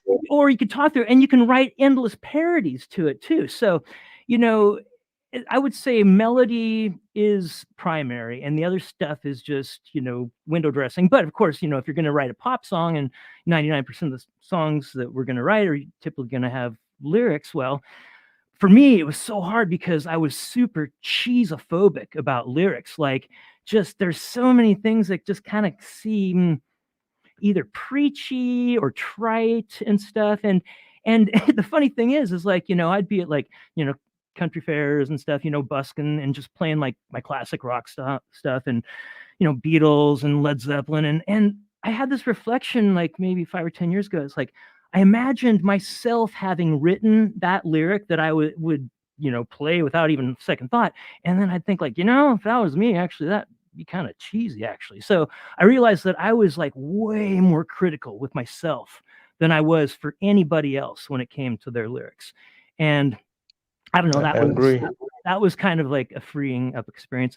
And then just, not taking yourself too seriously. The thing that really gave me an insight to the mechanics of lyrics is I've been doing a music theater camp for 20 years where, we in 2 weeks, we put on a brand new show, have kids going through drama class, music class, art class, and dance class. And with me, we, in 2 weeks, I'm cranking out like 10 pages worth of parody lyrics to go along with this zany story. And one, I've got to do it. Two, you got to just, you got to be silly. So it's like you've totally dispensed with the, oh my gosh, I need to be serious and say something profound. It's like, no, you're just being ridiculous from the get-go. And so just having done that for 20 years, there's certain mechanics of just disregarding what you're trying to say, the mechanics of like phrasing and certain consonants and vowels can go together quicker than others, and just the visceral part of it, I guess. And last thing I'll say is, my Ableton Live guru, Il Gates, told us an anecdote once about a pottery teacher that for this final grade, he divided the class into two parts. One was going to have a final project that they would get graded on, the quality of that one final opus. And then the others, he was just going to weigh how much they did. And that was, just like how much you kicked out. It didn't matter if it was crap. And invariably, the people that were just doing it over and over and over and didn't give a shit about, oh, that's okay. Oh, that's kind of good. Oh, that one sucks. They would end up having the quality improve way more than the people that were obsessing on their grand opus sort of thing. So that's my 5-10 cents worth on songwriting. But so Steve, I got to go here in 2 minutes. What were you going to ask? I wanted to know what your opinion on Bjork is, because I absolutely love Bjork. I haven't heard too much of her. Send me some links. I'd love to hear it. I love that Stanley created that music thing, because sometimes I'll just be doing my office work and just kind of scroll backwards and hear all the people and talk about diversity, man. So send me a Bjork link. And yeah, I got to go. I hear him coming. I'm going to leave you guys one link, because Steve, when you're saying how the classical thing made you relax, it's like, I'm into rock. I started with classical piano. I'm actually doing a lot of live streaming with my classical music these days. But whereas some classical, it's like, dun, dun, dun, dun, dun, dun, dun, and just like sit there and meditate. I'm also into like the Stravinsky, like, and just stuff that like Beethoven. That's what's awesome. These lows, and then just these peaks of passion, and Tchaikovsky and the canons. Okay, so this link I'm going to send you guys. This are these two guys. They're musical geniuses. They're both playing melodicas, which are those kind of accordion things, but you blow into them.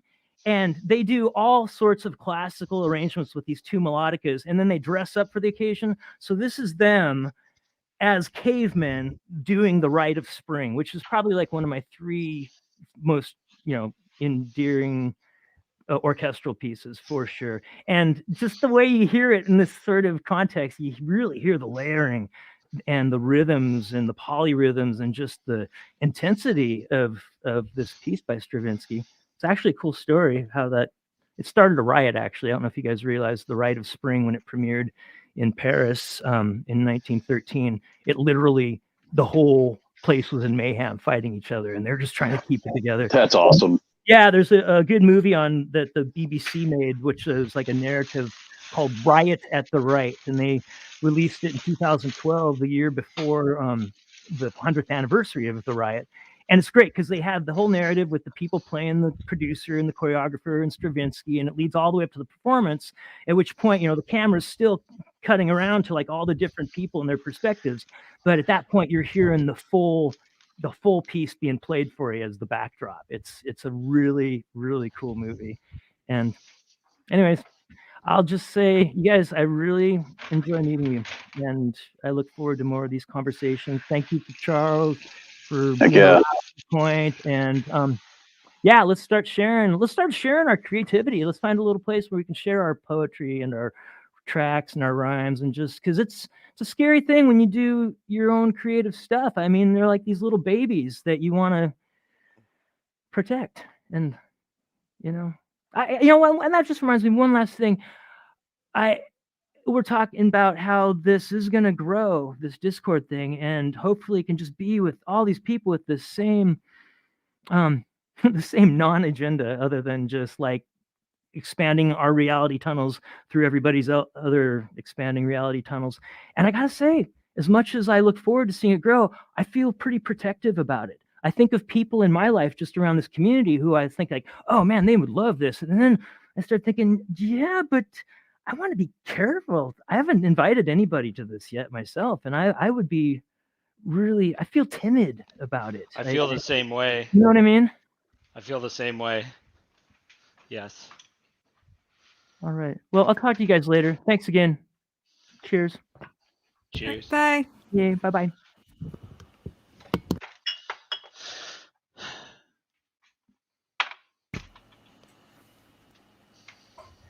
Well, go ahead, Scoop Queen. No, I was like, oh, Steve's gone, but then now he's back. But yeah, this has been really fun, and yeah, I even for me lately, I want to do more creative things, but about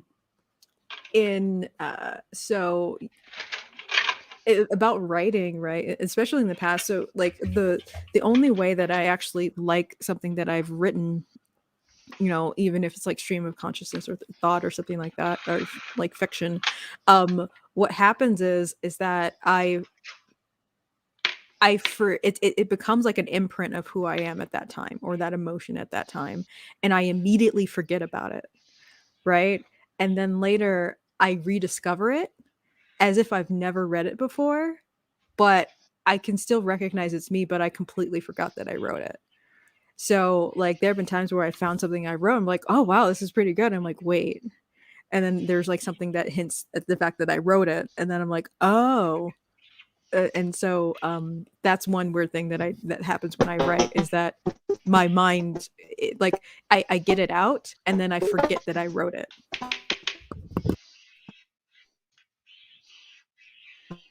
Yeah, that happens to me too. When I get to discover some things that I had written earlier that I've forgotten about, and I'm like, wow, you really wrote this, and this is good. This is some good stuff. And I like to find such pieces. That seems to be kind of like, You're really breaking up.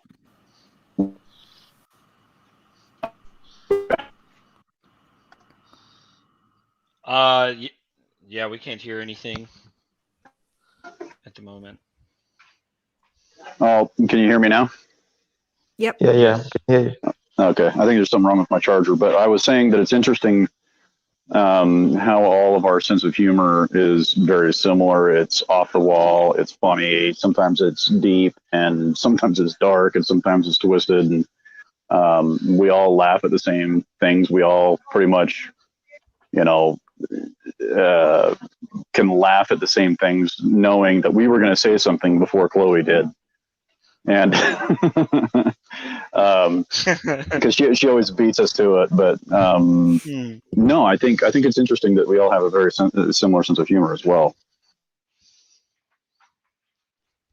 Yeah.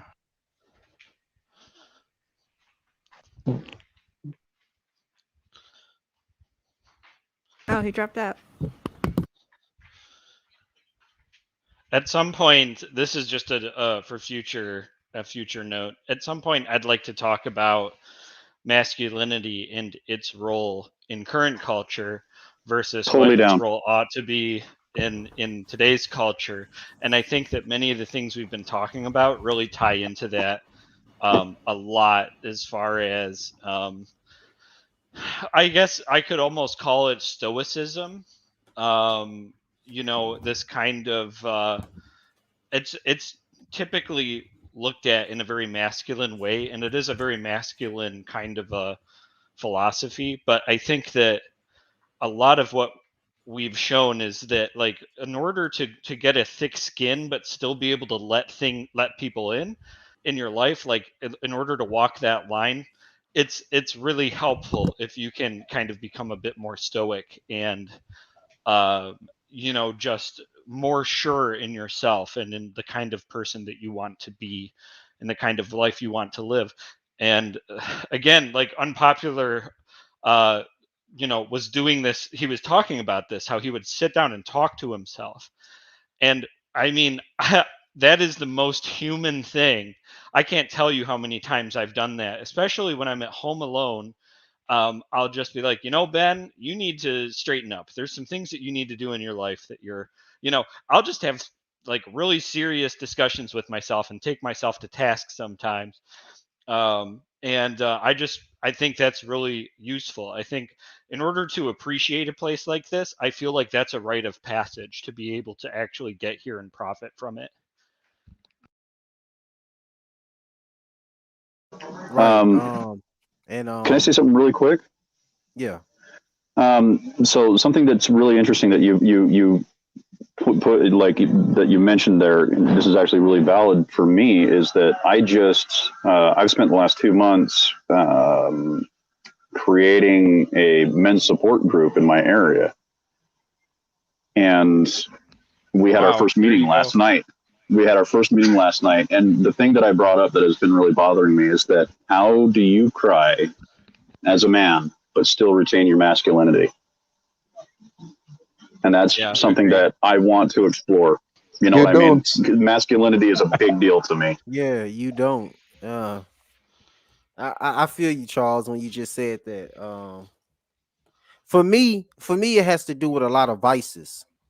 Like, and some are healthy, some are not healthy. And I really need to work. I really need to work better on my vices because they're not that healthy, man. And you could do a lot of beating yourself up when but it's all right. Like, if you know how to deal with it, you know how to deal with it. You know what I'm saying? Like I muscle through most of the shit. So, you know what I'm saying? You got to deal with it at the end of the day. And I'm not saying that people should, just submit to their feelings, but I'm saying, like, people should really, before it gets bad, you should really just, form a relationship with yourself. You know what I'm saying? Because other people might not understand it, but if you understand it, that's what's most important. Like, I got a relationship with myself. I understand me. And it's almost like I'm my own best friend. Like, and it's crazy to me because, like, I get along with me so well, but it's like I'm overprotective of me also. Like, like, it's crazy. Like it I don't know. It's just crazy. Like, I'm very overprotective of me. And um I'm trying to be more open, especially with these online situations. Trying to be more open and whatnot. And I respect all walks of life that people come from and whatnot. But um, I just feel like a lot of us are just trying to. We're some very intellectual beings. So, for us to come together and share things, like having this conversation about outliers. Like, I'm gonna be honest with you, I didn't even know what that meant. I was like, it was so last minute. They was like, Charles is doing something on YouTube. I was like, okay, I'm gonna be there. I want to be there. And then I get here and it's just like, what's going on? And then I see the topic. It is about outliers. So I instantly go to Google and I'm like, oh, this is what we're talking about. Well, I resonate with this. I resonate with this a lot. I didn't know this was gonna be the topic, and it was just like, like it just like it's crazy because this conversation is so open and it's so flowing. It gets stuff out my chest, and it's just I'm gonna end up in the echo chamber of saying things over and over. And that's a word that I picked up on. Like, I didn't know what that mean, but I'm starting to learn new words, and I'm starting to like to use them. like so, dude, the life is gonna be so much fun for you from now on, then, because there's Oh, so hell many yeah. of them. Yeah, I love it. like I didn't know what stoicism was. And then I think I had this conversation with Steve. Like, we was talking about stoicism Yeah. and we was talking about fatalism. It's just I was just being open with Steve, and it was a beautiful thing, and we just talked, and it's just I totally refreshing. agree. It was just refreshing, man, and it makes me feel lighter, makes me feel happier. It's a weight off my shoulders, man. Like, I'm smiling right now, and I remember one day I was reading something in chat, and that's what made me want to share that song with I don't know who I came swear to God, across. if you make me cry at work, dude.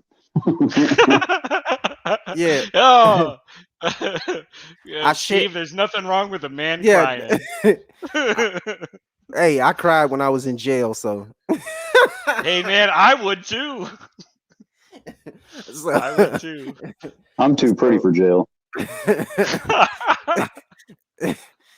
Man. Uh, Yeah, but I think that was the last time I cried too. I was just like, I do not want to be in this place. Please get me out of this place. I do not want to be here. This is no place for nobody. yeah. Nobody wants to be in jail. But yeah, man, like, yeah, I really appreciate you guys though. I really do. Um, so I have it might be sometime a little bit of an odd story, but it fits in with the topic of outliers, right? There is a risk of being an outlier and kind of discovering things going off of the beaten path, and there's a risk in that. You might be alone for a while, but then you might discover something very, very special. And so there is in terms of the science or the history of migration, right? For a long time in history, like, even like the past, like 100 years ago, they didn't have data to prove migration, right? They just had weird ideas about where the animals went during the different seasons. And at one point, there was a crane in Germany that was caught, and it had like I think it was an African arrow in its arm. They're like, how did this get here? What happened? But only until within the last few years, we've actually have the technology and the data to truly track migration in real time across the world. And so there was these researchers that were doing this. They were looking at all these, I think there were cranes that were migrating from Europe all the way down to Africa. So they knew where the migration was going to be, and they tracked all these birds, except I think there was one stop in, I think maybe it was like Greece or something like that, and there's one bird that everyone went south, and this bird went east. Just one bird. That bird must be Chloe. So and this one bird just went and just went off in this random direction all by itself. And these researchers were like, what the hell is this bird doing? And they're like, did it get eaten? And then they look at the biometric data and like, no, it didn't get eaten. It's actually traveling, and you're like, what the hell is going on with this bird? What's happening? and so these researchers actually decided to get on a plane and actually fly to try to figure out where the bird was going. And what happened is that this bird ended up like somewhere in Egypt, right? And in this and they tracked it down, and then they found it. It was like in this random person's farm, just eating frogs in some random field, right? And it was just like they're wondering if it was sick or something. It was happy as a clam. It was just like it just and they tracked it. It spent the whole winter on that one on that one farm randomly. And even the locals said like, yeah, we've never seen birds like that here before. Oh, it's new, right? But then the next year it brought friends, right? And I think that there needs to be, there's always outliers, like in all populations and all species, that take the risk to find something new and possibly find something better and magical, and you know create community around that. So I think this is a thing of life. Totally agree. Yeah.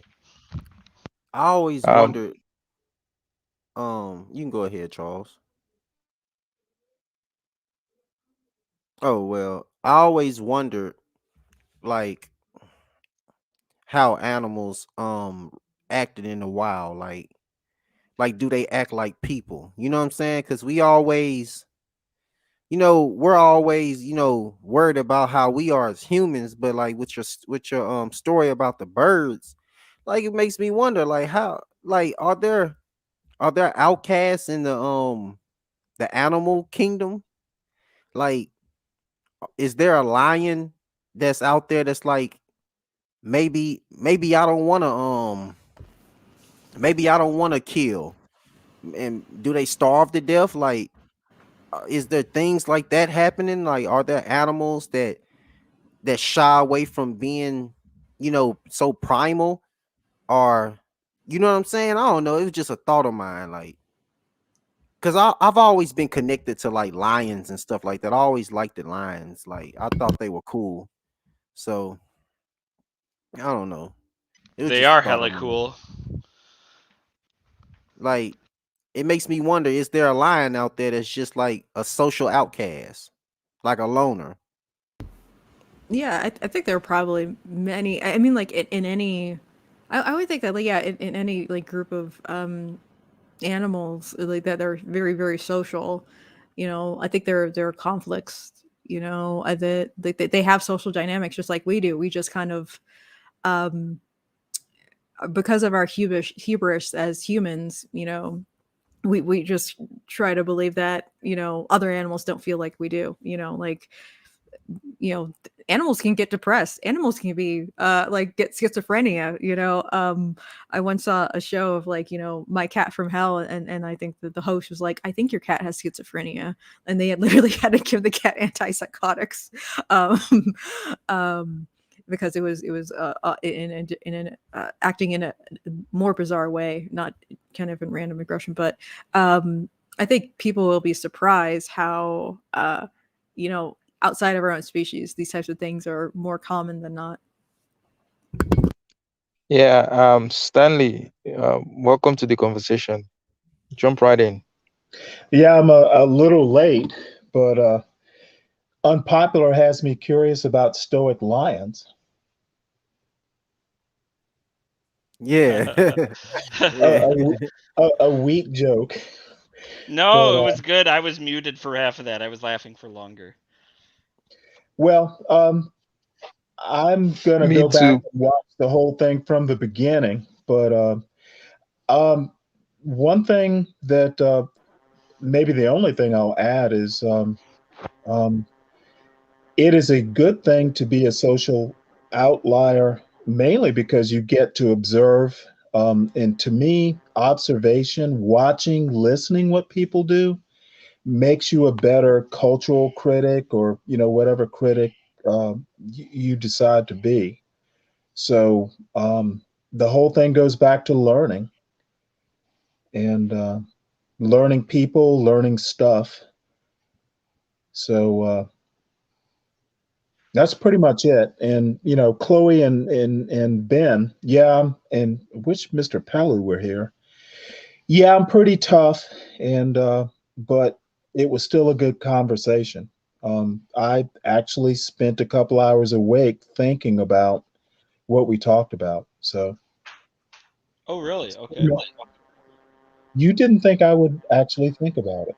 Hmm. No, no, I mean, here's the thing. This is exactly what we've been talking about. So, just so everyone who's watching this knows, Stanley and I and the script, or Chloe actually, had a conversation last night, and at the end of the conversation, I think like it had gone for quite a while, and we had really been spinning in the mud for a degree of it, not just having more difficulty communicating, I think. um, and so, you know, in that instance, I can either assume, like, if I'm going to make assumptions, I could go to bed assuming like, Stanley's not going to think of any of this stuff, he's not going to, consider what we're saying, he's blah blah blah. But I very much take the perspective every time when this kind of question comes up, as to whether I'm going to be generous or kind of greedy with giving my charity to people. And my view is always just like, this is the thing that happened, we had a conversation, it went a certain way, and I'm going to try and learn what I can from it. And I'm going to go away from it, having learned a few things. And even if it's just like where I am in my relationship with somebody, or what are the things that I need to communicate better, those kinds of things. And I kind of the same way. I think about generally how I could have made my argument better because I mean I still believe the same stuff. Maybe I could have been clearer. So, but viva la different. Yeah, for sure. Well, I've had some really good well, I've had at least one good conversation with Stanley because I think we've only talked I think once, Right. but that was a pretty dope ass conversation, and I walked away buying another book, and that got here yesterday. But when you can sit in a room and just have a conversation with people and not freak out, and you don't just immediately assume they have the worst intentions on the planet. Even though Stanley and I disagree on things, there was never a time where it felt like it was uncomfortable or that there was some assumption that I was being devious in my nature. And Well, hopefully he didn't feel like I was being that way. that's really never the point of an honest conversation. You should never think that there are ulterior motives or I mean, these aren't debates. We're not in front of an audience. We're talking to each other. And there's some things that, I take away. And if nothing, I think the best thing you can take away from a disagreement is understanding the other side of the argument. Um, if you're not persuaded one way or the other, you're going to at least understand, the other side of the viewpoint.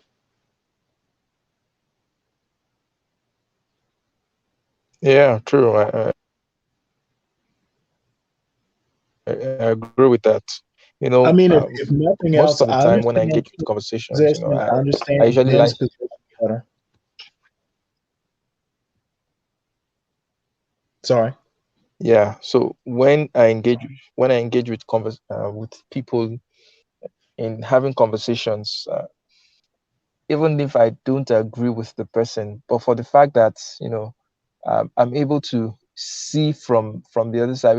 I like to be able to make an argument for both positions, for both sides. I remember just after school, we have a program in my country called the National Youth Service Corps, where graduates are posted to different parts of the country. You spend like Wow. it's sort of like a paramilitary stuff. You spend like three weeks in camp, and then after camp, for the rest of the year, you're posted to some places to work within the country, but not where you're from. To get diversity, to get people to understand other parts of the country and all that. So I remember when I was in camp, and I was in the radio station there, and we just started a conversation. I started a conversation with one other core member, and he was asking me about politics, about the Chinese model of politics and American model of politics. And I basically had one position that I was coming from. And he was so impressed with that, and he asked me a very funny question. Can you make an argument for the opposite position? And I said, yes, I can. And he was also impressed that I could make an argument for the other side. And the reason I was able to do that is because I I try to learn from all the sides. I try to listen to all the sides to get at least the basic understanding of where this other person is coming from. Because if you do not understand the other side's argument, you might be in error. You might think you know it all, and then you'll be surprised when you get to engage with people from that side that you actually don't know anything. And that is why I detest echo chambers. And that's why I actually appreciate Stanley. I appreciate conversations that Stanley comes into, because it makes it more Right. dynamic, more energetic. We get to we get to really put ourselves to the test, because we're working against a very well articulated position, and a strong position. So it makes it more enlightening, makes it more engaging, makes it more fun. That's the conversation that really gets me going. When I started this channel, one of the first persons I talked with was Black Skin is Amazing. And basically, how did I get to converse with Black Skin is Amazing? I saw a video he made where he was trashing Glenn Lowry, and me being a very proud fan of Glenn Lowry, I went to his video and I commented that the only reason you got this much views is because you mentioned Glenn Lowry. And you can see from the ratio of your dislike to like that people don't actually agree with you. And Ooh. then he attacked me and he challenged me to a debate. I was like, okay, well, let's do this. And that's how we started talking. I went to his channel, we talked about racism and all that stuff. I invited him over, he came, we talked, and that was I I I wanted that conversation because I needed that sort of engagement. I didn't want to engage with someone who was just going to agree with me and all that. And I think people should do that more. I think people should listen to the other side of the conversation. You're going I would say that before I started engaging much more with people here, if you wanted to put me in terms of in context of say American politics, I would say I'm on the right. I would say I'm conservative, but I can say that since I started interacting with more people, I've seen myself tilting. I've moved more to the left. I've moved more to the left than I have to the right, and that only happened because I listened to people or to positions from the left and all that. And I think people should do that more. Totally agree.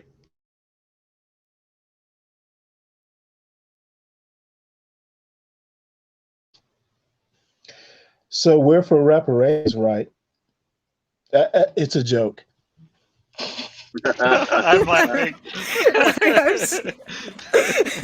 There's that damn sense of humor I was talking about earlier when we all have that weird sense of humor. Well, it helped. So we've been going on for more than 2 hours now. I think this would be a very good place for us to end the conversation today. It's been a great One conversation. one last request. Okay. Charles, how about you do a show on your novel? I have Okay. questions. Well, no, Oh, great. it's good questions. I'm maybe on chapter 5, and Okay. I want to know more about you. All right. We so need an guys, interviewing the interviewer segment at some point. Well, It no, needs to happen. seriously, that's a good novel. I hope. The other thing, your time at the what did you call it? Basically it's national service after college. yeah, I want to talk to you about that because I think America ought to do something like that. I agree. I okay, absolutely agree. Totally So, 100%. okay. but can Agreed. you write a Substack on it, Charles? Sure, I can. Okay, and I've interrupted enough. Yeah, so that's a very good suggestion. Stanley wants us to do a show where you guys get to question me on my book. I would love that. I would love that. So please, guys, read up. I know most of you have gotten the book, so it's a short book. It's a short book, so you can actually finish it in one sitting if you want to. So read up so that when we have that conversation, I'll just be like I'm in an interview panel, and you guys will just be asking me the questions, and I'll try to answer them as much as I can. So maybe we And can. then someone needs to get that book more. It's a good book. I've got it. Thank you, So Stanley. Thank you, Yeah, thank you, no, I've thank you, also I got Stanley. it. don't. You know me. I don't give compliments unless you deserve them. That's really that's good. That's good. I appreciate that. I appreciate that. So Unpopular, you can get the book. I'll send you the link. You can get it as well. And Chloe, I believe Chloe has it too, and Ben has it. Yep. Steve definitely has it. So maybe we can fix a time where we can do that. Anybody wants to suggest the time? Preferably a weekend. A weekend, okay. 2 weeks from That now, would be great. 3 weeks from now. 2 weeks I would be think 3 okay. weeks would be good because I still got to read it. I've only Okay, been into the first chapter. So okay, okay. No, So it's a good quick read. So okay, so let's do 3 weeks from now, so that everybody must have read it by then, so we can talk about it. So so before we end this conversation, so we normally do it like this. Unpopular, you give us your last words on this conversation. Ben goes, Steve goes, Stanley, and as always, Chloe would close for us. So Unpopular. Well, like I said, I really enjoyed this time that we just spent having this conversation. Um, and I want to thank you guys for being so open and honest about everything you were saying. And yeah, that's pretty much it for me. I really appreciate you guys. Same.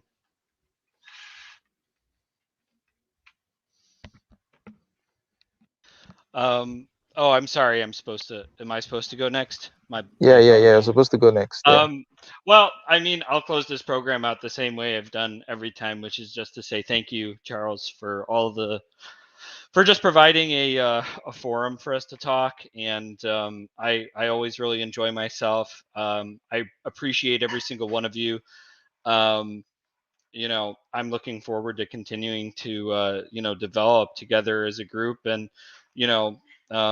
yeah, it's good stuff, and I want it to keep going. yeah, I totally agree with Stanley and and Ben and Unpopular and Chloe. Like this has been really really awesome to be able to be a part of these things and have these really great conversations with very kind and patient and open-minded people where you're not constantly on guard. You can ask a question and you're not going to get shot down like that was a stupid question, or we actually investigate these questions, and it's been really really awesome experience for me, and it's made my life better. I look forward to talking to you guys every day. I check my Discord every day, and I might not be vocal, but I'm there, I'm watching, I'm checking, and you know, I get excited for these kind of things where we can talk and not only just get together and get to know each other, but also talk about things that we're not hearing anybody else talk about. Like, I've never heard anybody talk about the conversation that we've had today. And, you know, just like what Unpopular said, is like these things, like he's got a smile on his face.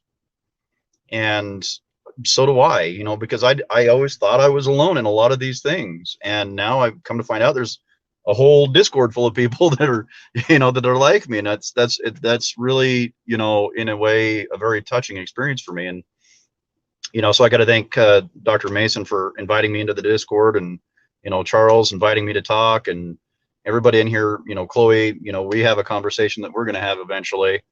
But, you know, being able to have these conversations with people that are like me means a lot to me. But we're also different enough that we're not residing in that echo chamber, and having valuable members like, you know, especially Stanley, being able to, you know, kind of challenge us in our beliefs and challenges us in our what our assumed knowledge is. So it's just, I'm just really grateful to be able to be a part of this, and to be able to talk about specifically what we talked about today about being different. And, you know, it's a strength for us to be different because we get to look at the world differently, and we get to view it differently and dissect it differently. And I think with that comes a overall abundant appreciation for the human experience. And so that's kind of what I wanted to end on. So thank you very much.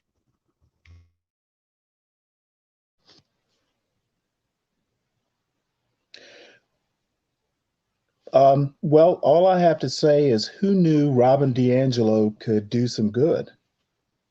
Right. Because I think that was the first time. That was the first time me and Charles ever debated over, you know, something at length. So Yeah, yeah. Out of all the books I've ever read, that is the worst book I have ever read in my life. well, I won't. Have you read Candy's How to Be an Anti-Racist? I've read both of them, and I would rather read Kendi any day, but I'd rather kill myself if I have to listen to him speak through an audiobook again. Well, I of course will. They weren't totally wrong. So, well, Kendi definitely wasn't. I love Kendi, but Robin DiAngelo can kiss my ass. Kendi's a good writer. But anyway, that was my one DiAngelo joke. She has done something right. Yeah, she brought us together. so Mr. Pelu is trying to comment. So let me take out Ben. Do you mind if I just? Well, actually, I'm leaving. No, I gotta get home. So I'll talk to you guys later. All right. Thank you. So Mr. Pelu, where is he, Mr. Pelu? Coming again. I know you want to say something before we end.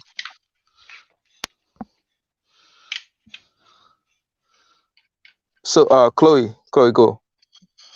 Yeah, this it's interesting that we all come, like, somehow we're a group of misfits, you know, that have felt alone, but we're kind of joined together in the fact that we feel like outliers, and the fact that we've, you know, have had to work to find community. And I think that that ultimately works in our benefit.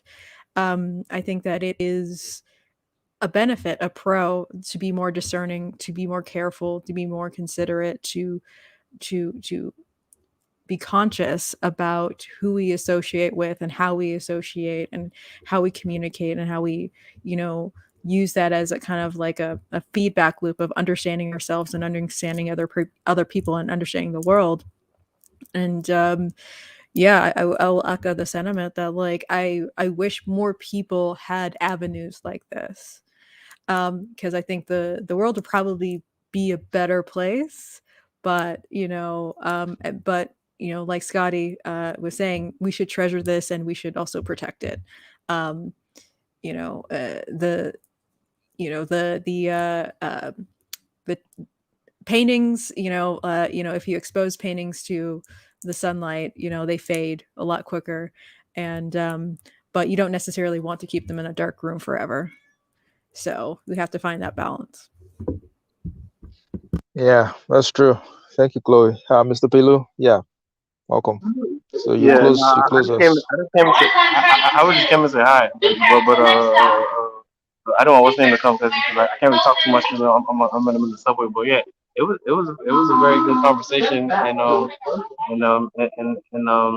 know, you see, I mean, but see, I think the issue is like, what is society? We saying people are social outliers, but what is society? Like, who really defines it? You know what I'm saying? It's like we could define the society you wanna see. Like a social outlier to me, just a social builder. Like I don't consider myself a social outlier. I consider myself a builder of an environment or a situation that I'd rather be in than not being. You understand? So that's why. So I think the issue is like, how do we look at society and who decides what's the norm and who decides what's not the norm? We're saying we should be able to make our own decisions and our own interpretations of what we want seeing the world to be, and not look at ourselves as social outliers, but look at ourselves as observers and engineers. Yeah, thank you very much, Mr. Pilu. Thank you guys for coming today. This conversation has been really, really, it's really been interesting, and we're going to do more of these sorts of conversations. I think that we are onto something very profound here, and I believe that this this idea, this seed that we're sowing, is going to spread, and ultimately, it's going to be for the betterment of humanity, because where you're able to come together with people you don't know from Adam, and you're honest, you don't have an agenda, you just want to have a conversation. And if more people saw life that way, there'll be less tensions than we currently see in the world, because most people just, they always have an agenda and they want to push the agenda. But my agenda is actually to understand. My agenda is not to win, it's not to be right. Agenda is to understand, and I believe that's the agenda. Most of us here, we want to understand. So thank you very much, guys, for this conversation, and I'll catch you guys in another live stream. So it's good night from me for now. Bye, guys. Bye. Bye, Charles. Bye everybody. Bye Charles. Bye Take it everybody. easy. See you later, man.